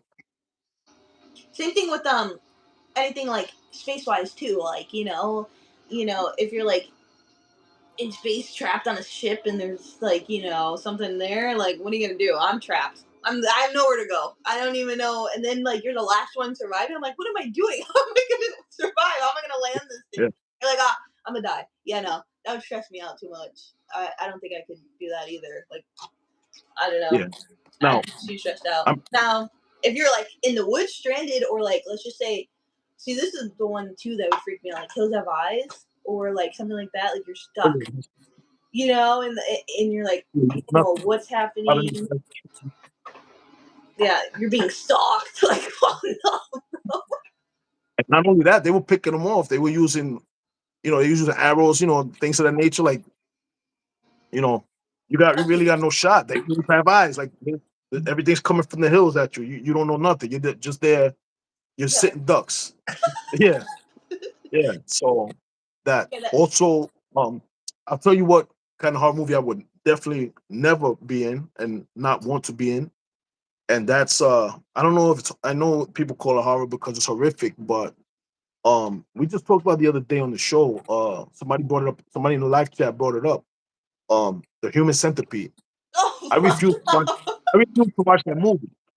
But yeah, that's horrible shit. But that's not a horror movie. That's like nasty. That's like yeah. who's signing up. I don't know the details of the movie, so I'm gonna sound very ignorant now because I am. I'm not watching the movie. I'm never gonna watch it. Who's signing up to be that? Who's gonna be the last person on the on the back on the end? Who's gonna be that? That is just disgusting. You know what I Yeah. mean? I would never want to be part of that. Just take me out. Oh, yeah, Just take just me kill me out. right there. No ATMs here, man. Just take me out. Take me out of here. Get me out of here. I Do was me like, a you know what? favor. I'll just do it myself. Let me just do it myself. Let me just, Yeah. 100%. uh, That I never seen that movie, but I just heard about it, and I just know that's nothing that I am interested in whatsoever. no, someone The block. told me. Someone told me they're like, "Oh, have you seen this?" And like growing up, like I kind of knew about it, but I didn't know about it because I didn't see it, right? And I'm like, no, like I Yeah, never seen it, whatever. And then one day I was like, let me just watch it. Like I kind of what's about, but I don't know how much they're gonna show. I put it on, and I was like, oh no. I was like, I couldn't even finish it. I think I watched about like 10 minutes, and I was like, yeah, no, I'm turning this. I can't do it. It's so gross and weird. I'm like, how do you even get enjoyment for this? It's not even funny. It's not even anything. I was like, this is trash. I yeah, couldn't do it. that's funny. No. That's funny. A Now, what movie about the remake, Saw yes. franchise? Oh, sorry. Go ahead. Squall is a disturbing. That's scary. And Hmm. villain is yourself, right? The villain is. If we learn anything for Saw, the villain is yourself because from I haven't seen these movies in a long time, but from what I remember, everybody put themselves in that position, Yeah. knowingly or unknowingly. So the villain is actually yourself. This the jigsaw, the master of the traps. He's just make you think about what you've done. So um Yeah. that's scary. That right there is scary because we've all done stuff that maybe we didn't really think things through and it affected people negatively and things like that. We've all possibly done something like that as as insignificant as you might think it was. You know what I mean? We've all probably done something that screwed somebody over somehow. knowingly or unknowingly.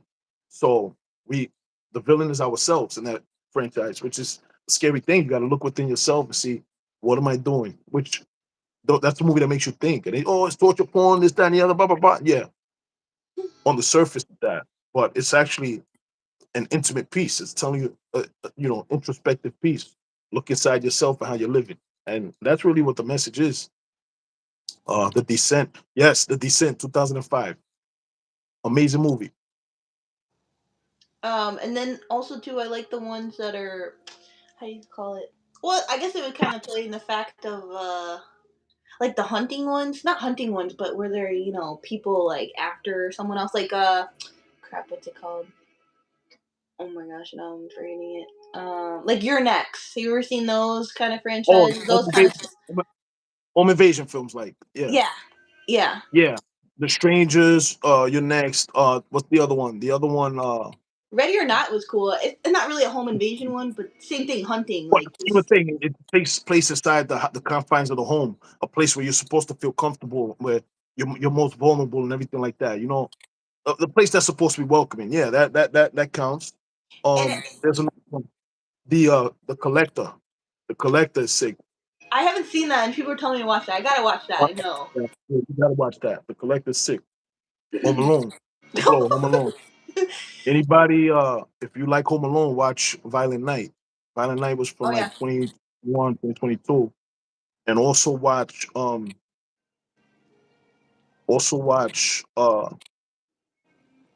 Deadly Game, Deadly Game Down Cold Santa Claus. Watch that. That's from the 80s. They're kind of saying that Home. Bit that movie. And Mm. also check out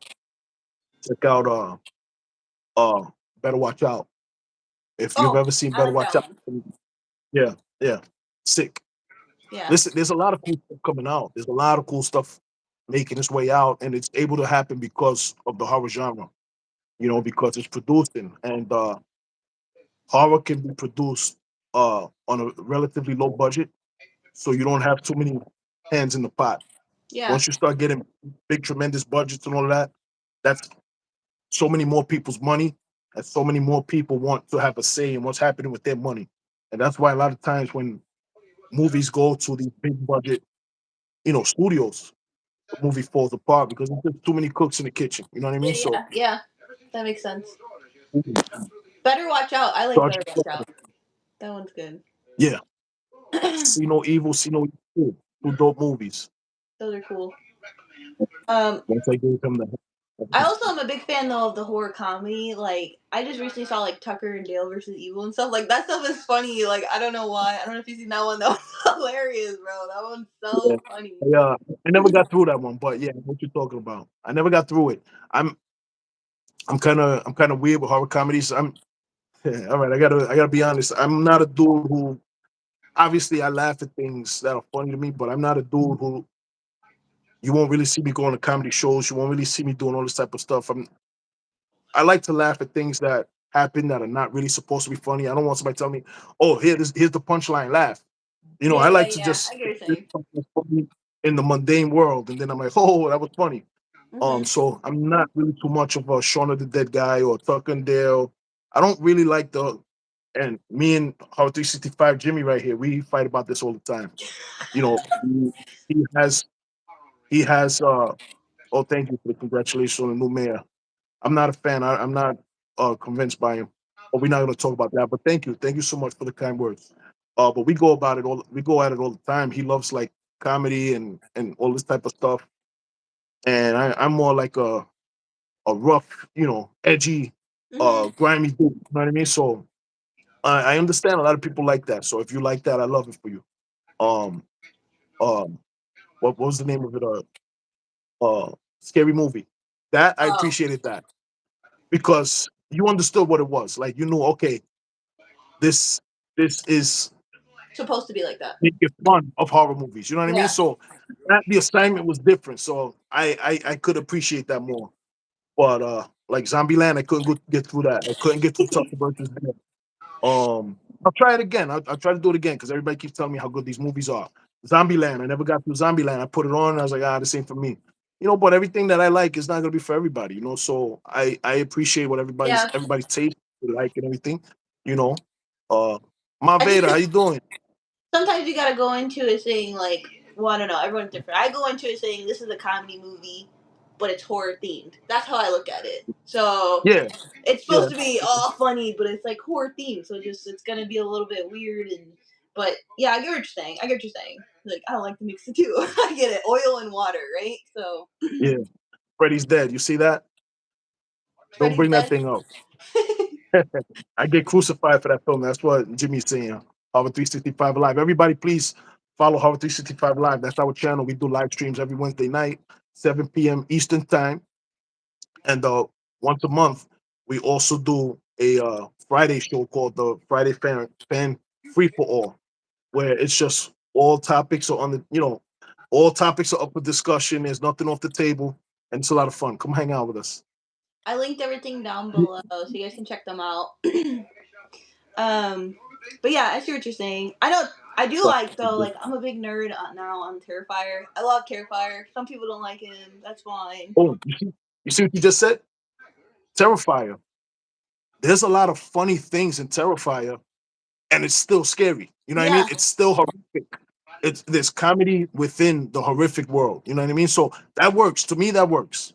it has to be But done it's right. like, yeah, it's like when you're elbowing me in the ribs, telling me, "Haha, you hear that? That was funny. That was funny, right?" Like it's when you're doing that to me. That's what I don't like. You know what I mean? I get you. I get you.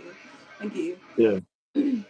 But yeah, and then too with Terrifier, like it's comical in the way where dude, he doesn't even say anything. It's just his facial expressions, and you're like, what Yeah. the fuck? He's crazy. Yeah. Like, yeah, The expression. He's expressing so much emotion with just the face, and yeah, it's the face underneath makeup. You know what I mean? Underneath yeah, makeup and a mask. So underneath that, which just tells you how talented he is as of an expressive performer. You know, a yeah. performance artist, I should say. Dude, I love them. Yeah. They're so He cool. was And the so fact they're uh, making one more, I guess, and I'm like, one more? That's not cool. The last one? yeah, yeah. Now I'm gonna tell you something. I know you're not a fan of the guy, but Pennywise, Mm-hmm. he, Skarsgård, that was Skarsgård that was in that film. William Skarsgård, underneath that makeup, the faces he was making made the performances. I didn't see those films. I fell asleep in the movie theater in the first one, not because it was trash, but because I'm always up and out, and I'm always exhausted. I'm always doing things. So when as soon as I sit down, I knock out. So I did not watch it because of that. I didn't fall asleep because of that. I fell asleep just because I was overly exhausted. But I went to see it. I fell asleep, and I remember everybody was screaming in the movie theater. I was like, "Oh, it must have been good." And I just it chapter two came out. I never rewatched part one, so I didn't watch two. So I didn't watch Welcome to Derry that just came out that everybody's talking about. But what I did see was all of the gifs and memes and everything with Pennywise's face. Mm-hmm. And I'm like, this faces he was making under that makeup, it wasn't all CGI. It was these were faces he was making underneath these expressive, performance. This is performance artist shit. You know what I mean? So that I'm like, yo, this is talent. It's talented dudes under these. That's very hard to do. It's hard enough just to be an actor, but it's extremely difficult to under layers of makeup and paint and all of these types of things to be able to get these facial expressions across and make them believable. So I Yeah. give guys like a lot of credit. I know, because then when you see him, like, okay, in his regular self and he's smiling, you're like, oh, that's Penny. Look at his smile. It looks exactly, you know what I'm saying? Like, I love that too. Like, I think that's the same with Terrifier. Like, when he smiles or does certain things, like, you're like, oh, that's the same guy. You could just tell. That's, yeah, I get what you're saying. That's Yeah, really cool. Yeah. I don't yeah, like when, like, the movies use too much CGI. Like, come on. I like the practical effects, like you yeah, said, the special effects makeup. Like, that's the best. I love that. It's so cool. So fun. You can play with it, and it just looks so, it looks so much more like better. I don't know, like more professional. Like they put a lot of work and effort into it, you know. So freaking special effects ruin stuff like too much. yeah. Too much of anything messes up the soup. You know what I mean? So Hmm. you put too much salt, messes up the soup. You put too much ginger or whatever, it messes up the soup. It has to be the right recipe. Like it's so Yeah. easy to mess up something that was good. It's so easy to mess it up, but it's so hard to get something perfect. And when these guys get it perfect, that they need to be commended for it. Yeah. Especially like Freddy Krueger. That's a big one too. Like you can tell that's his face. That's him. Like he's Yeah, the only one that looks like the real Freddy Krueger. Like the remake was like, okay, this is something's off about this one. I didn't even watch that one. I refuse. So, first of all, I'm not a big Freddy fan. Anybody who knows me, they know I'm a Jason guy, Michael Myers guy. I'm never been a Freddy guy because, like I said, I don't like laughing. I don't like, I want to be scared. I don't want to be, oh, you hear that joke? I don't want to be like that. I want to laugh at something that happens during an extreme time that is not really somebody say, oh, check this out. Yeah. I just want something to happen. I laugh at it, because that's what happens in real life. I'm not just walking around like all day long. I'm walking around and I'm just looking for something to laugh at. I got a regular page. I'm just living life. And if something funny happens to happen in my presence, I might crack a little smile at it or something like that. Hmm. So but that's me. A lot of people love the comedy and everything like that. Like Jimmy J, Horror 365 Alive. Please follow us on YouTube. Horror Heads 365 on IG. We got a bunch of cool stuff. Please check us out. Yeah. I linked it down below for you guys, so just easy to click, take you right there. But I also love the ones too where it's like, okay, like I know Terrifier he doesn't talk, but like Michael Myers, he doesn't talk, but he's so creepy. Like he doesn't even say one Yeah, line.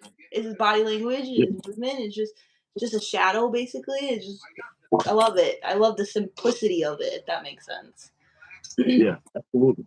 Because and it works. It Yeah. works. Because you don't know so many things. There's so much. Your mind is working the whole time you see Michael Myers. Yeah, Yeah. as a viewer, we know that's Michael Myers. But you put yourself in the positions of any of those victims. They don't know. That's a frightening thing. Like, what is happening? Why is this person pursuing me? Why are they? Where did this person come from? Like, all of the thoughts that go through that's horrifying. That's horror. You know what I mean? Yeah. That works.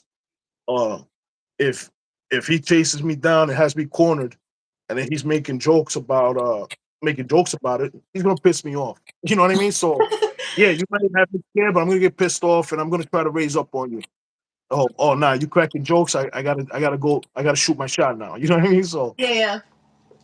yeah, which that should always be your number one instinct, but everybody's not like that. Some Yeah. people rather flight, rather do the flight than the fight. I rather, you know, have some type of chance, to to a certain say in my own fate. I rather have that chance and not just hope. Or I just hope I got away. I want Yeah. to make sure the threat. I want to neutralize the threat, and okay, now I can breathe. That makes sense. Yeah. Dang, Greg they're Brewer, saying. yes, that was horror. Was horror. That was horror. Um, what about the? I don't know if you like the classic, like I guess you could say sci-fi horror, just older horror, like The Fly. That's good makeup. Like oh my gosh, I love that makeup Yeah, in The Fly. absolutely. That's right there. I got the whole flight collection right up there. Oh yeah, I see it. Yeah, I mean I can't really see it on the screen, but it's right there behind me, like right up here. There's a flight collection. It has the one from the whatever year that was. What was it? 50 whatever. It Hmm. has those. Then it has the 1986 version as well. That's from Scream Factory. I haven't seen the '50s one. I haven't seen the original. I'm not gonna lie. I Oh, haven't. I've just seen the '80s one. Yeah. yeah, yeah.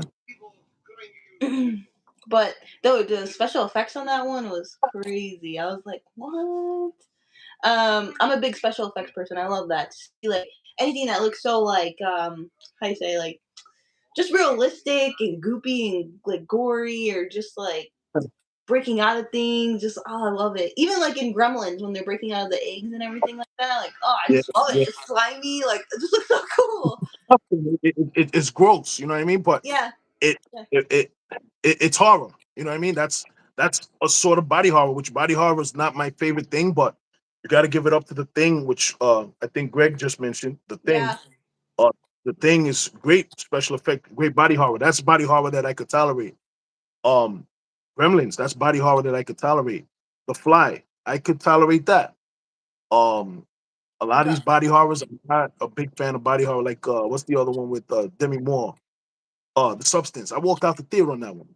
I haven't I seen that. walked out the theater. Yeah, I walked out the theater on Crimes of the Future, another body horror. That was Cronenberg.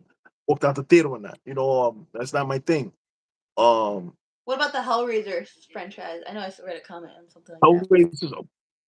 Gonna be honest, I've only ever saw Hellraiser 1 and 2, and you talk about when I was a kid. So I would really have to revisit those to give a real assessment of those. But I remember them being. I remember liking them. I don't really know I'm not too familiar with the law and everything like that. Like people say, oh yeah, this Cinnabite did this and boom, boom, boom, boom, boom, and they you know, identifying every different form of Cinnabite and everything. I'm not. My IQ isn't that crazy, but for what it was, being a kid watching Hellraiser 1 and Hellraiser 2, I remember liking it. I remember liking them.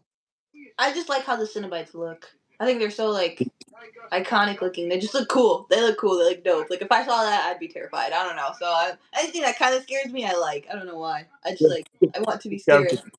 I like to be creeped out in a good way. In a good way. Not like. From Beyond 1986. I've never seen that. I don't know. I haven't seen that. Um, I said I've seen people looking like Hellraiser on YouTube in real life. That's bad. Yeah, that's That's crazy. bad. That's bad. Yeah, Um, you guys run around here. They like to look like that. Like to dress like. Listen, that you love it. You like it. I love it. Knock yourself out. the Void and the Witch. The I didn't like Witch. the Witch. If you're I didn't. talking about the 2015, I think The that's what they're Witch, talking about. Yeah, I think that's what they're talking about. Anya Taylor Joy, I enjoyed it. That was a folk horror. Folk horrors, I do like folk horrors as well. Folk horrors, those are like films like that. Films like Blood on Satan's Claw. What else? A lot of UK stuff. A lot. The Witchfinder General with Vincent Price. These are old uh folk horror films from the old days. All good stuff. All good stuff. Those are very popular. The Wicker Man, all those type of movies like that. Those are popular like across the pond in the UK and everything like that. But dope horror movies. Hmm. Do you like the ones that are Men, no. based? Oh, go ahead. Sorry. Which uh James, no, I have not seen Men. What was that question? Do Midsummer, yeah. you like the horror movies based on real events? Are you a fan of that? I am. I like that, but I don't know how people feel about that. I think we all do. Um I I, I think we all do, even though you uh consuming the content feels kind of crazy. You're like, damn, am I uh am I celebrating these terrible things that happen to real people? But no, this is like what I was saying, this is storytelling. The Mm-hmm. stories, oh, there used to be an old man that lived around the corner, he used to kill the kid. It's all the same thing. It's storytelling. These just happen to be real events from whatever areas we're talking about, and it resonates with us. So yeah, I'm a fan. I'm a fan of well done documentaries and docu-films. I'm a fan of those types of films, Yeah. biopics and all that. You know, uh, I did not watch the Monster, the Ed Gein one that just came out. Oh. I with Charles, I did not watch that yet. Um, we've been really busy over here trying to make sure this event comes out perfect for all of the beautiful fans out there. So we're hard at work trying to give you guys the best show possible that we could put on. So after the smoke clears a little bit, I'm gonna get on my list and start trying to watch everything that I've missed over the past few months. Yeah. I feel like well, and then sometimes like when you watch stuff that's like based on real events, it's like they overdo it or it's not right and stuff like that. But depending on it, like, but I'm a big fan of like documentaries too. Like, I do like documentaries. I don't know why. I think those are fun. They're a little more. I don't want to say boring, but it's just like more factual. I guess you could say compared to like a movie doing an event or based on an event or something like that. And you're like, ah, is that real? Did that really happen, or are they exaggerating and everything like that? Like Amityville Horror.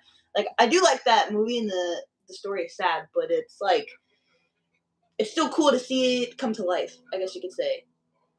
Yeah. And listen, that's one. Amityville is not too far from where I grew up or where I live now. I still live in Brooklyn.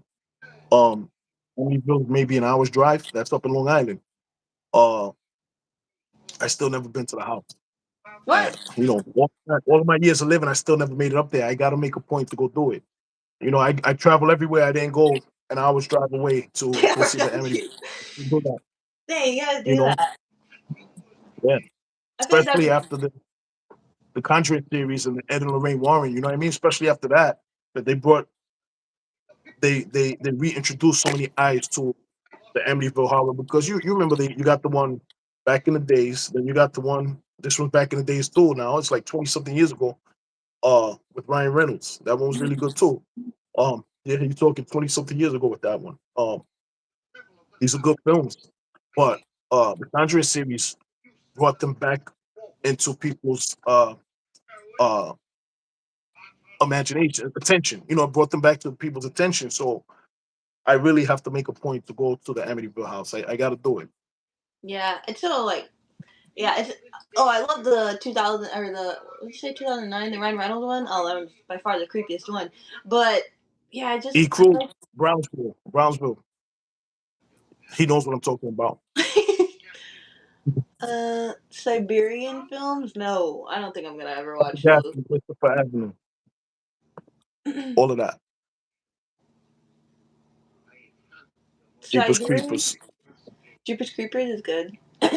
Siberian Jeepers films, Creepers. those like really like dark horror or like dark true. Like I don't watch those. I can't watch Oh those. man, that was supposed to be disgusting. They told me, yo, Swift, you do not ever watch this movie. You're gonna get pissed off. So I said, all right, say no more. It's the worst horror movie you've ever seen. As the scariest growth, anxiety written. That's from Alexander Harps. This is the worst horror movie. You go first, Liz. What's the worst horror movie you've ever seen? Like quality wise or like scariest or like The scariest or nastiest, like the grossest or scariest. The one that had your heart, racing the most. oh well like the one that I personally didn't like and like thought was like really like gross just like the idea and stuff like I spit on your grave. I don't know why. Maybe 'cause it's like a grape seed like grape movie and I'm just like I know it's a revenge film like that's cool. But just the Yeah, scenes in it, I was like, oh my gosh, like it just seems so realistic. yeah, I was like, I don't really fuck with this. I was yeah. like, nah, I don't. Yeah. Me personally, I don't like it. Yeah, and that was the point of those films because if if the protagonist of a film is doing all manner of barbaric things to these killers, you got to make these killers feel like they deserve it. You know what I mean? Yeah. So you have to be doing something crazy, or you could just talk about it. But that was the mentality back then, to make people not feel effed up about cheering this girl on for doing whatever she's gonna do to these dudes at the later part of the film. We have to justify the audience being behind her. You know what I mean? Mhm. So that was the mentality there behind those things. But the 70s and things like that, that era was an era of brutality. So it was Yeah. uh it was like that. Okay, as far as me, the scariest I would all right, boom. I would have to say this. I would have to say it's a Canadian slasher film. Excuse me, called Madman. It was an independent horror film called Madman from Canada. And I saw that when I was about 8 years old. By this time, I'm a veteran of horror movies. Nothing scares me. Mhm. I got to tell something to you. My birthday party as a 6 year old, the day I turned 6 years old, I turned 6 years old on a Saturday, I think it was. My birthday party consisted of a Friday 13th marathon. So this is at 6 years old. This is going to tell you the type of dude I am, like the type of time I was on as a kid, the type of moms that I have. You know what I mean? My my 6 year old kid's birthday party consisted of a Friday 13th marathon. Playing from 12 noon all the way to all the way till like late night, right? Um, Never afraid of nothing. I watched Madman. I watched a little bit of it once, and this don't do nothing. And then I put it on. I had some family over. and I put it on, and I don't know what it was. Something about it just got into my soul, and I was like, yo, I can't keep watching this. That was the only time in my life that ever happened. I got up and left. I said, yo, I gotta go. It's just a slasher film, but it was just something about maybe the way it was shot, the music they used, the atmosphere, all these things that are so important in horror movies that people don't really put a lot of thought into. Mhm. It just felt different, and it haunted me. That movie haunted me. I would gotta say maybe 4 months. And you're talking me that I'm a big horror fan. Love horror. I was always every time I turn off the light, I'm looking behind me and running. You know, so that was I would have to say, man, check it Yeah. out. I it's from like 1981 or something like that. Yeah, I But haven't I seen it. seen that. Yeah, I was like 8 years old or some shit. You know, so I was already a seasoned horror fan. It just did something to me. You know what I mean? So I would have to say that. I just watched it not too long ago. I watched it maybe 4 or 5 months ago. You know, I always try to revisit it, and it's fun. It's a lot of fun. I think it's everyone It's, has it's their, yeah. Everyone has their own perception of what they find scary though. It's like whatever freaks you out, scares you mentally, like it's just based on someone, you know. So it's whatever you know, freaks you out or whatever terrifies you in real life and stuff like that, or hits a nerve with you. So everyone's true, like what they're scared of is like it's so different. So is there really like the scariest movie? I don't think so. It's based off the person, you know. yeah, yeah, and but everything in that movie, it wasn't something that I would particularly find scary. Like I've done everything: the werewolf movies, vampire movies, slashers, uh, Amityville, Exorcist. I've done all of it, and they were all jokes to me. It was just something about maybe it was the time of day, maybe it was the way the position of the earth, the sun, and everything like that. 'Cause it was the daytime. Could have just been some type of goofy metric that made me get like that. You know what I mean? But it haunted me for a few months. hmm Yes, Man, Mom. You know what I'm talking about, Greg? What's But so another movie? The other movie I found really creepy. It's like just freaks me out too. It's like more like body horror. Is I don't know if you've seen it. Contracted. Have you ever oh, I seen? know what you're talking about. I Yeah, need to that was watch like, it. oh god, body horror. That Listen, one freaks me out too. Like something mentally too. Maybe like as I was watching it, I was like, this is disgusting. This is so gross. It's yeah, not scary like oh my gosh, like the most terrifying thing, but it's like I think I put myself in the person's shoes when I'm watching it, yeah, and I'm like imagining myself like, dude, my freaking teeth, my nails are falling off. Like, oh fuck, no, no, I can't do it. Like, yeah, that freaks me out a lot. Body horror, yeah. but yeah, I can't look away. James I have Atwood. to keep watching Forget about it. it. Who's the serial killer that worked as a clown? That dude is scary. Oh, that's John Wayne Gacy. Yeah, he's from Chicago. Blue Lake. Oh, hmm Yeah, that was. I don't know how many people he actually, or how many boys I don't remember, but yeah, he would lure them in his house, and then like because he'd be like he owned a construction business and everything like that, and he'd lure the boys like, hey, come work for me, I'll get you work, and he'd just do disgusting things to them, and then he like you know murder them, and then he'd bury them in his backyard. That's crazy. yeah. Yeah, that's You wild. see, we're going through that right now here in the city, here in New York City. We're going through that right now. We got a serial killer who's been on the loose for the last maybe month or so, maybe 2 months, and they got nothing on this person. So they say they're finding bodies up at Coney Island. They're finding bodies in Brighton Beach. You know, it's kind of crazy, and they're just finding body parts all over the place. They targeting women. They found one body, was one male body, and they're saying, okay, that was to throw off law enforcement. So Yeah, we got that here for everybody that's out here in the city. Be careful. You know, you're out here. It's the weekend. It's Friday night. You're out here partying and getting lit and everything like that on your way home, man. Be careful, man. Pay attention. Keep your eyes open. There's nothing sweet here. You know, get home safe and live to see another day. yeah. Best of luck. Then same thing too with like the whole I don't know if you read into like conspiracy theories and all that kind of stuff too, but like the whole kidnapping and like there's so many people missing, right? And they're like, oh, where are these people going and everything? And then they're like, oh, they're using them for food. It's just crazy, like the whole that area too. Like there's still like a bunch of kidnappings and missing people and kids and women Yeah, and men. It's just It's just scary. It's still scary. Like it's not gonna It, go away. as big as big of an epidemic as it is, it would seem like it's an organized thing. You know what I mean? Oh, for sure. Yeah, yeah. And like, Because what I know is I they won't let me on a plane if my hand sanitizer is bigger than a certain size. You know, so how do they not know all of this other stuff? You know, yeah. so Mhm. these are things that make you say, hmm. Have you Yeah. seen Hellfest? Yes, indeed. Hellfest was sick. I like that movie. That was a good Halloween movie. I couldn't when I was watching it. I couldn't tell if it was like real or fake. Do you know what I'm Yeah. saying? Like, I was Yeah. like, wait, is this like? I know it's a movie, but like it's filmed really good. Like same thing with the Yeah. Blair Witch. Like it's like I can't decipher it. I don't know. Yeah, I know you're young, but I was around for the Blair Witch. Like when it was coming out, the internet wasn't like how it is now. It was a lot more primitive. It wasn't everything at the tip of your fingertips. You had to go on an actual computer. You had to make sure nobody was on the phone because it would mess up your connection. Mhm. The internet and everything like that. But I remember when Blair Witch came out, we had nothing called found footage back then. They were just like, yo, listen, there's these three college kids.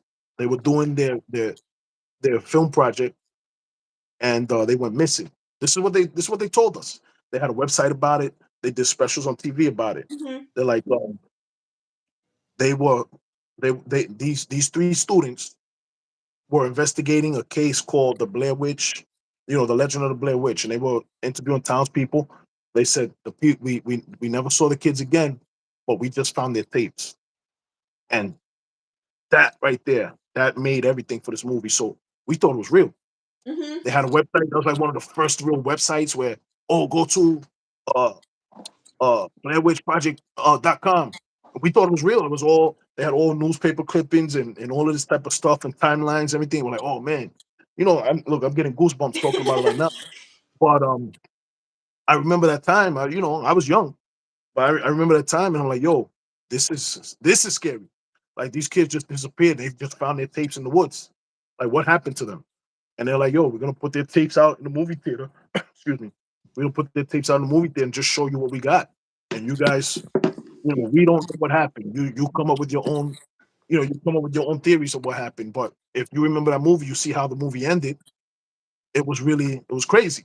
So us Yeah. at that time, we watched it like, oh, like yo, these students, this happened to them. What the hell is going on? So they captured lightning in the bottle. So good job for them. The movie wasn't really all that. It kind of sucked, but the way they set it up, the way they presented it, all of the marketing, everything they did, masterful. Chef's kiss. You know what I mean? So See, like I wasn't there too much for the marketing aspect of it, but then like when I first saw it though, I was like, is this real? I was like, because I was like, oh no, it's a movie, right? Like it's a movie. They have actors. Like it's, yeah, I know it's fake. But then when you're watching it, you're like, wait, but I don't know. Like this is so weird the way yeah, they're filming it. So that was really cool. And I feel like if you have to ask that question, then it's like, oh, it was done really good for you to ask that. You know. absolutely. Now with the Yeah, so, paranormal activities, it kind of like was like, okay, this if they would yeah. have They took it too far. if they would have just stuck with the first one, like Blair Witch, then you would be like, wait, is this real or is this not Yeah, real? yeah, You yeah. know? You got to mess with the mind. You got to give people something to think about. So, uh, Mothman is a true story. I think. Yeah, I heard about that one. Blue Lake. Blue Lake. The Blair Witch movie was the reason I never went camping. Facts. I never really got into the Blair Witch for some reason. Joe Blow, let me tell you something.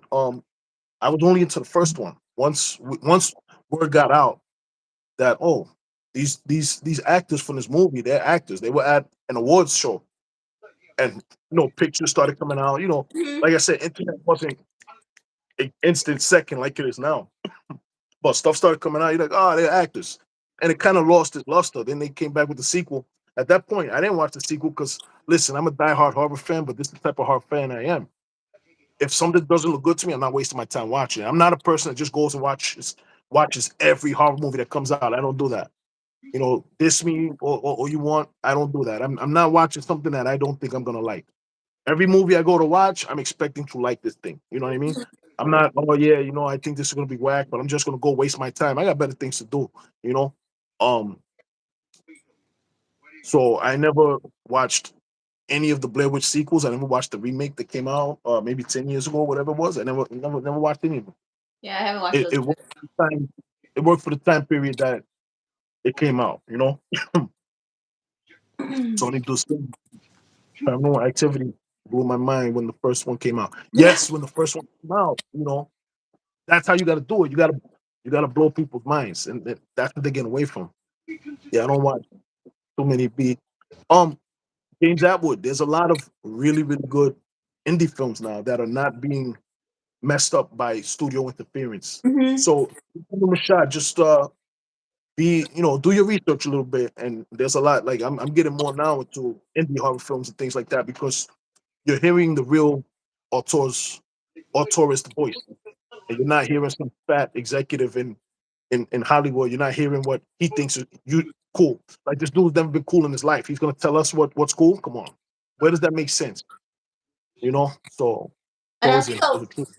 a lot of people are turning away from Hollywood now. That's how it is nowadays. Like everyone's like, ah, screw Hollywood. Like these other like like I know I talk about Terrifier a lot, but it's like films like that. That's like, dude, that film was like someone made that up and filmed themselves, and it's like low budget, and they only had this much to work with, and it's so good compared to Yeah, like these mainstream, media things, and it's like that was whack. Like it's just sad. It's like yeah. Hollywood's going down. Like it's I don't know. Poltergeist was probably one of the first horror movies I've seen. Poltergeist was pretty crazy. Poltergeist. I didn't like the That's a remake, good. but I never saw the remake. I saw the yeah, original and it's a good gateway horror film. You know what I mean? yeah, that one's really good. Um, and I like the. I know I might talk about it a lot, but dude, and some people find it boring and slow. But The Shining, I don't know why. It's just so Oh creepy. no, that means sick. It's so sick. I love everything about The Shining.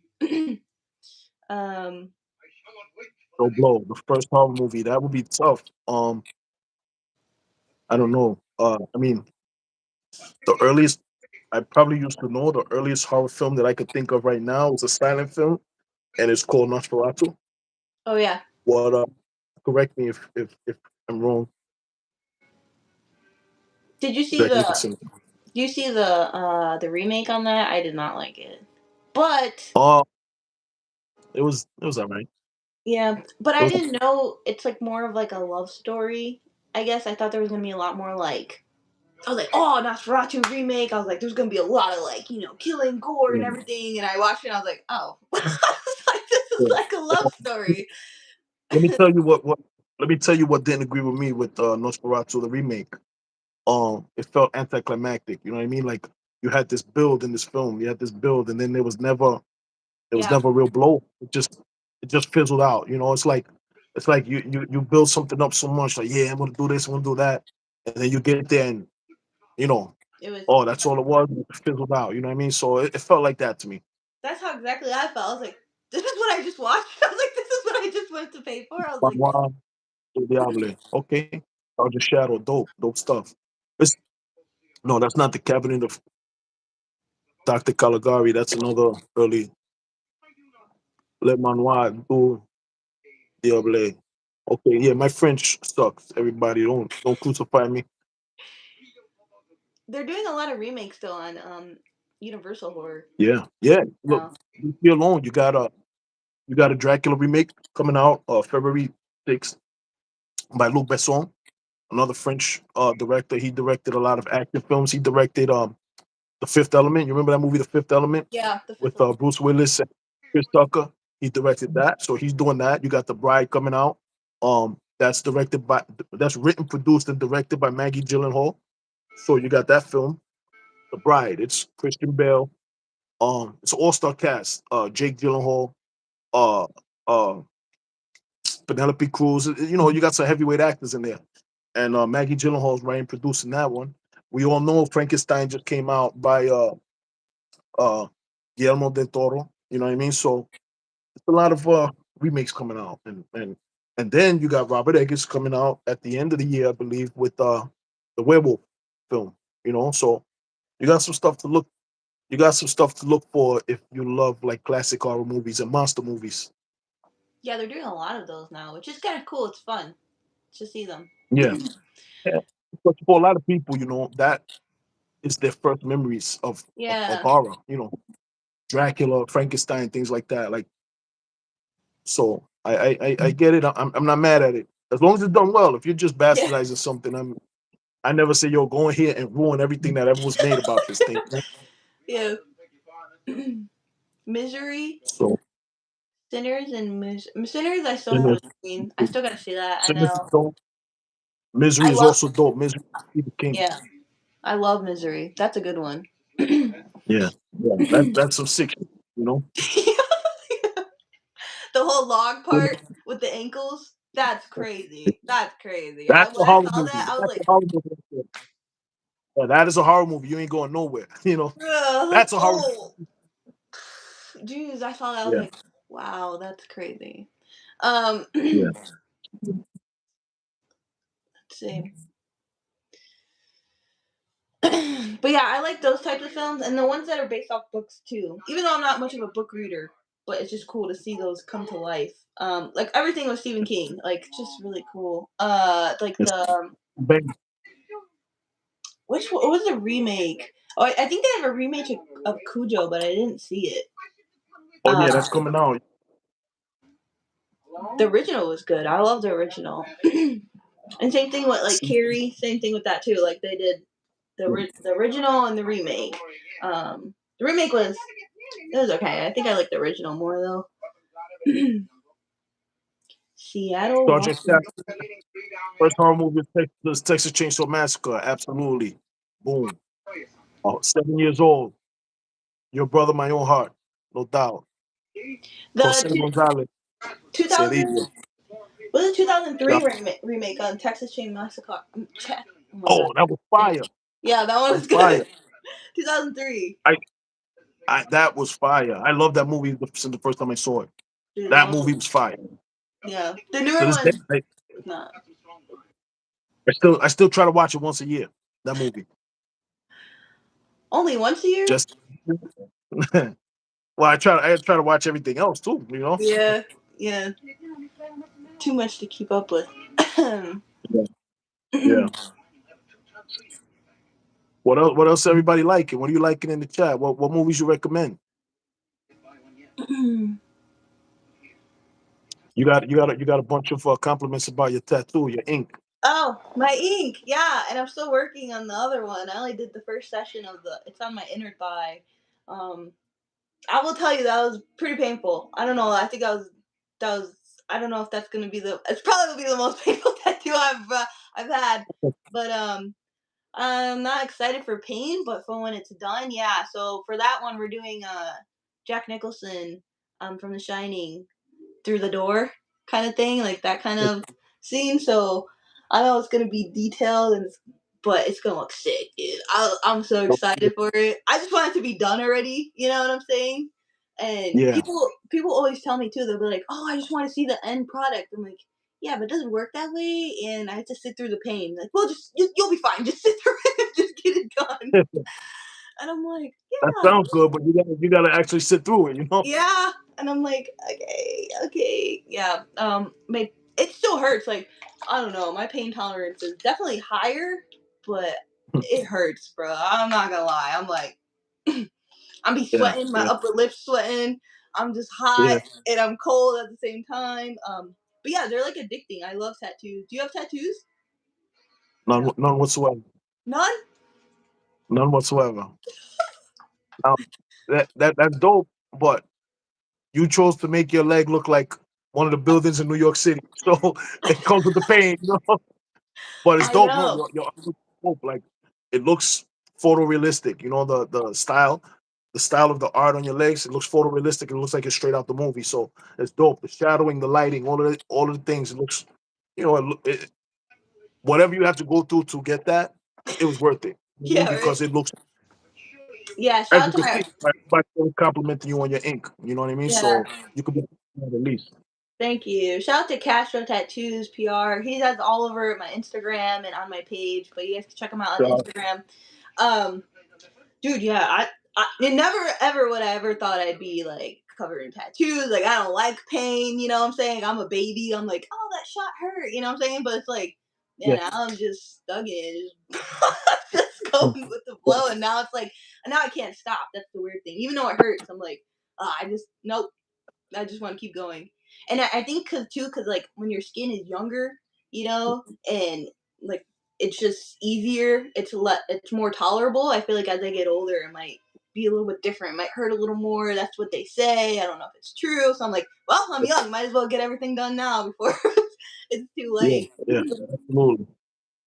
Yeah, But yeah, I don't have any tattoos. I'm a fan of tattoos. I'm a fan of art. All of that stuff. I used to design tattoos back when I was a teenager, but I just never got a tattoo for myself. I had a tattoo that I designed for myself when I was about maybe 14, 15, but I never put it on me. And I thought about it. I'm like, listen, I spent all of these years in New York, right? I spent trying to not get poked up by anybody, so I'm not gonna go pay for somebody to start hitting me with shit. You know what I mean? So that's it. But listen, I'm a fan of tattoos. You love it, knock yourself out. yeah, And if the work is sick like yours, go ahead. yeah. It's your world. Yeah, and same thing too. Like when you go to like I don't know if you ever been to a tattoo convention. Those are pretty fun. Because they do still have like it's all about tattoos. But they have like comic stuff there, horror. They just have like everything you can think of, anime, and just like it's just a cool thing too. Like it's and the people there are pretty cool. Like horror people. Like when you Yeah, go and meet them, like they're chill as fuck. Like they don't judge. They don't yeah. care. No, Like that's it. yeah, It, pretty fun. it's community. You know what I mean? It's community. It's dope. And that listen, these are the feelings you want when you go to enjoy the things that you love. You want this type of embracing feeling. You want this welcoming feeling. You don't want to feel like this is a chore to be here and everything. Yeah, It's good. Community is so important, and we yeah, got to get back to building the community uh feeling up and getting everybody back to stop just thinking, oh, me, me, me, me, me.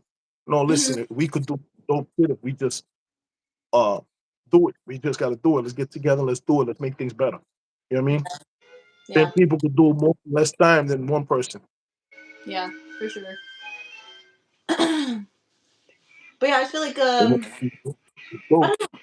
I just love tattoos, and I think it's cool. Never ever have I thought I'd get tattoos or even meet people with Yeah. cool tattoos and stuff like that. So it's pretty cool, and I Yeah. talk about it quite a bit. But it's just I'm a dork for it. I like it. It's cool.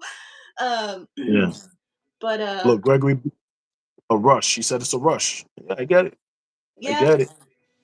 yeah, it hurts. It's a hard like it's a rush that hurts. But yeah, for sure. Shout out to Go Magic Fire. Happy Friday. But Shout yeah, out to everybody that's here Friday nights. You know what I mean? yes, Thank you for being here. Thank you for following Miss List. Please follow us. Please follow Howard 365. yeah. Because Follow. oh look, Oh, we thanks, got Homer. donations for the tattoo.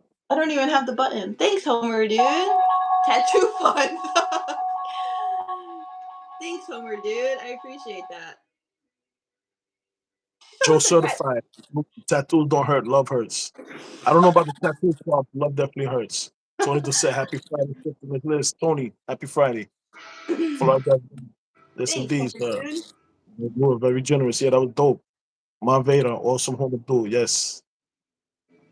Yeah, everybody, thank you. Thanks for hanging out tonight. And thank you for supporting Miss Liz, man. Miss Liz is a dope content creator, beautiful person, as you guys see every time she goes live. She cares so much about you guys, and she cares so much about horror. Continue supporting her. Please, if you find it if you find yourself kind enough, come support us. Check out what we're doing because I guarantee. Listen, it ain't gonna just be me, my ugly mug. We got players, we got cosplayers, we got so many people on our team that are doing really really dope shit, and you're gonna love it. You might not want to hear me talk, you might not want to see me up here, but there's a bunch of people that work hard, that's down with us, that you want to see what they're doing. So give us a follow. Yeah, follow them. Like Our, that's the same our thing too. Like six you five may one like nine one person and not the other person, or whatever. Like you really like how they talk, or what they talk about, or what they're about.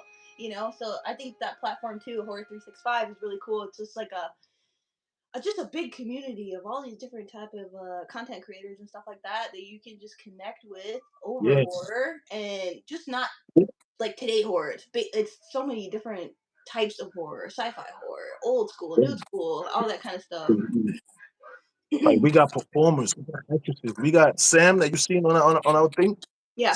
Sammy Joe. She's an actress.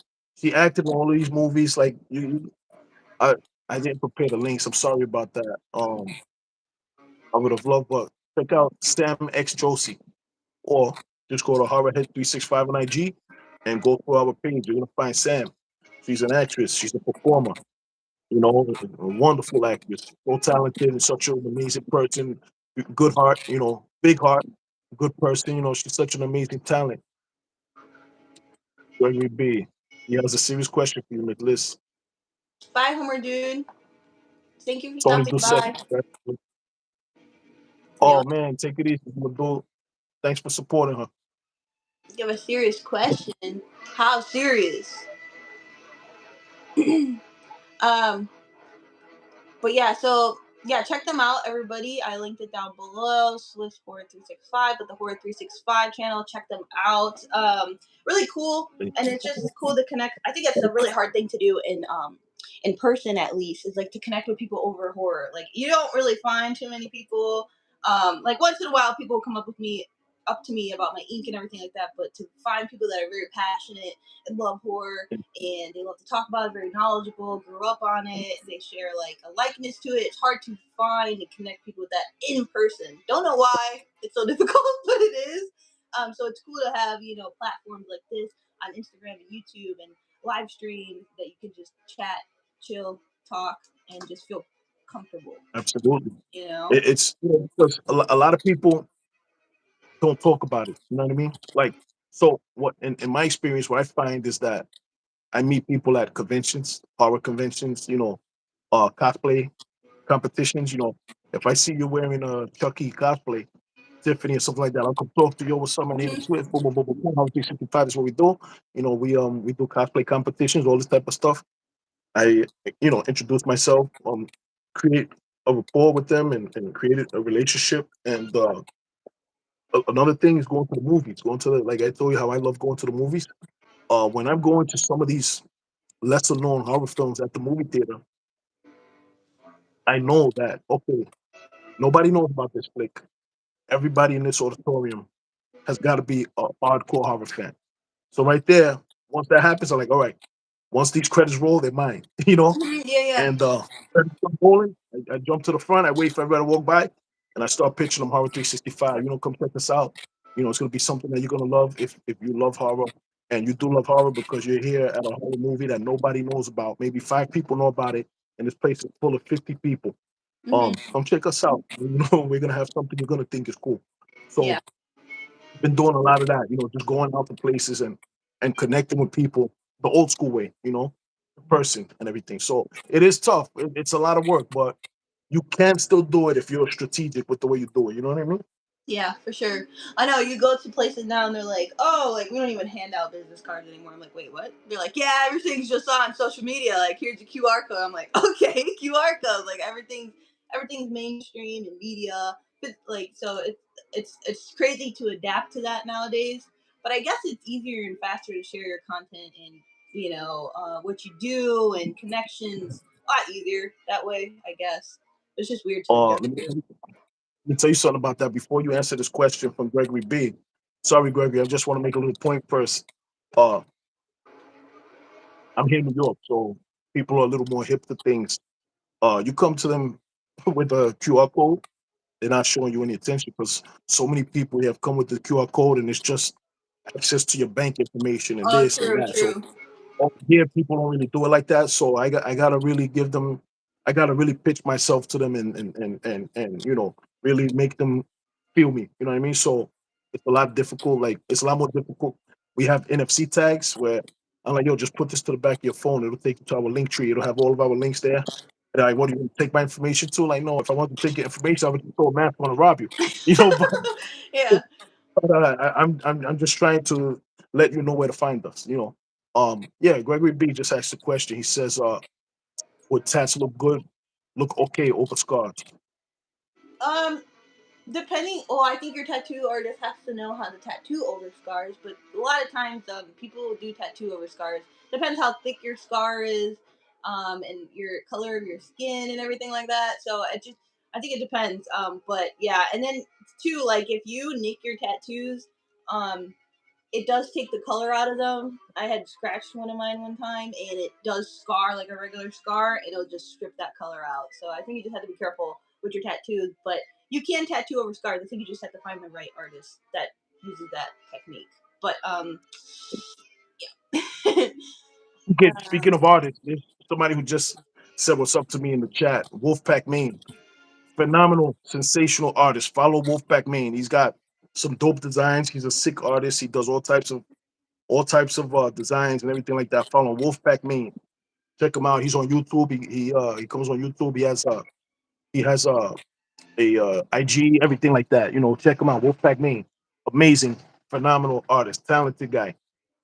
Salute Wolfpack. what kind of art though? All different types of art. He Oh, does photorealistic, cartoonish, whatever. oh, that's cool. That's cool. Yeah, different style. He's a talented dude.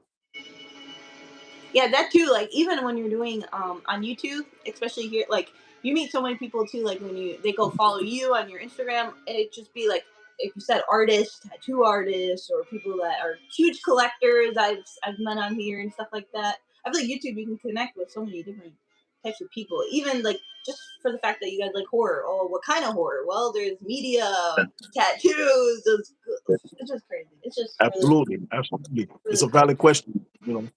Valid question. But Wolfpack Maine, he does all types of art. Sick, sick merch, sick designs, everything. Excuse me. And I'm doing this live stream sick. I'm still sick. I got really sick the other day, and I'm getting over it. So I'm sorry, everybody, if my voice sounds crazy and I'm coughing a little bit here and there. Sorry about that. I never want to be online doing things like that. I try to present myself uh in as a professional way as possible, but Man, you I can't help appreciate being the sick, platform. bro. Yeah, I couldn't listen. I couldn't pass the opportunity to be on the amazing Miss Liz's channel on Friday night. Nowhere else I'd rather be. Thank you, No, thank you for Greg. being here. Everyone go check out the channel. It's linked down below. All you do is just click the link. It take you to the Instagram. And they also do the link in their bio, which is takes you to the YouTube, and they do a bunch of live streams and horror talk and all that good stuff. So it's not just one, person. It's a whole group of everybody that's connected to the Horror 365. Come to our live. And they also do live events and everything like that, so you guys can check out all that good stuff. They have like a whole, you said that there's a link in your bio, right, to the I would say go to there is, but I would say go to WaldorfEstateOfFear.com. You go there and you go look for uh Jason Lives in Hell, and go look for that. You'll see everything there. It's a 40th anniversary celebratory event for Friday 13th Part 6. Jason Lives, and we're gonna have the writer director. We're gonna have the guy who played Jason, C.J. Graham. We're gonna have Tom Matthews, who played Tommy Jarvis, who inadvertently brought Jason back from the dead in the beginning of the film. It's gonna be a lot of fun. We're gonna be uh, unveiling more talent as the weeks and months as they go on. We're gonna be announcing more talent, but it's gonna be sick. You're gonna have live entertainment. You're gonna have it's gonna there's day sessions and night sessions. The day sessions are gonna feel like a convention. You're gonna have live entertainment. You're gonna have action throwing, archery, all types of things like that. Photos, photo ops, autograph sign, specialty photo ops, all this type of stuff like that. And then once the sun goes down, it's time for the real fun to come around. So night one, we're gonna have a haunted Hell House mixer, because what I neglected to mention was that this event is taking place at the Abaddon Hotel, and anybody who knows the Abaddon Hotel, they know that that's the film. I mean, that's the house from the film Hell House LLC.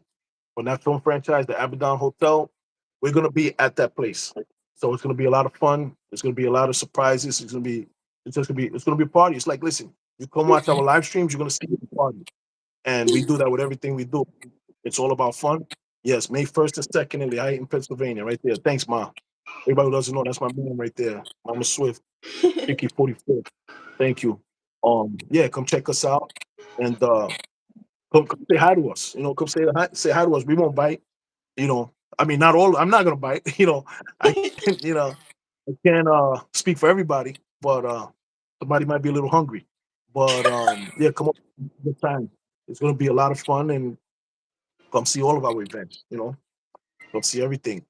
And we're different from other types of events because night one we're offering a party where you're partying with the actors of the films, the cast of the films. You're at a party, a mix of party.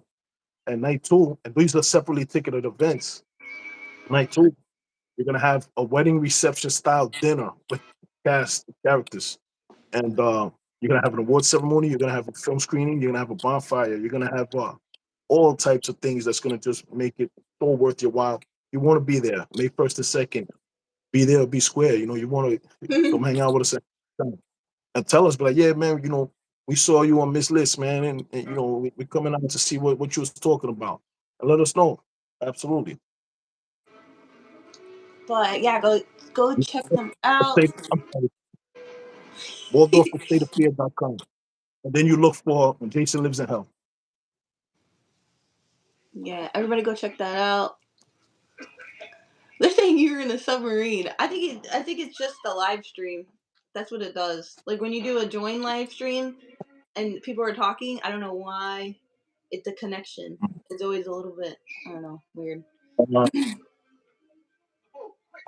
that's all. Where did I get the Sorry blockbuster about that. sign from?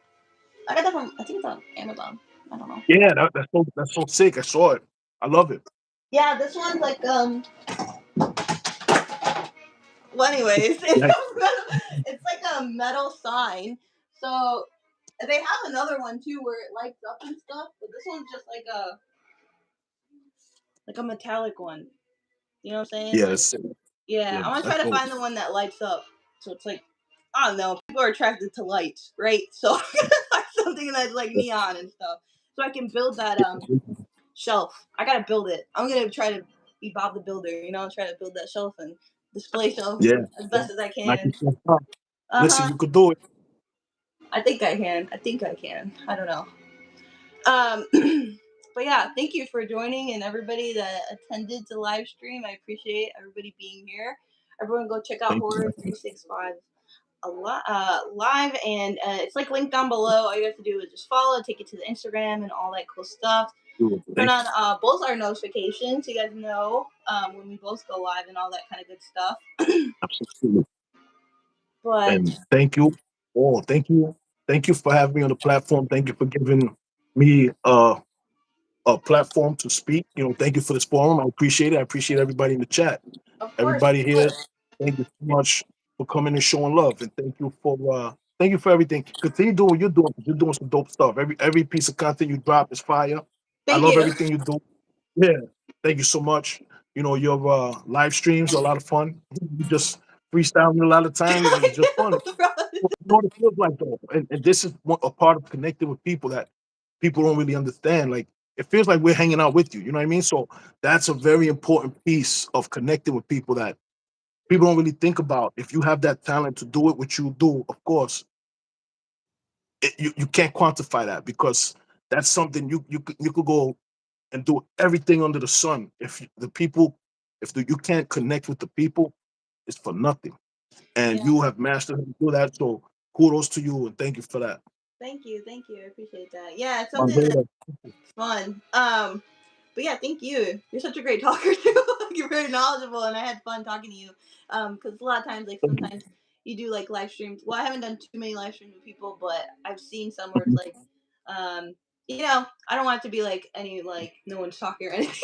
I just want to be comfortable, like we're hanging out, you know, and just honestly enjoying and connecting over the genre of horror. So yeah, it's pretty fun. I appreciate you coming on and taking the time for me. It's an honor. It's my honor. Thank you so much again. Florida Dad Vader, salute.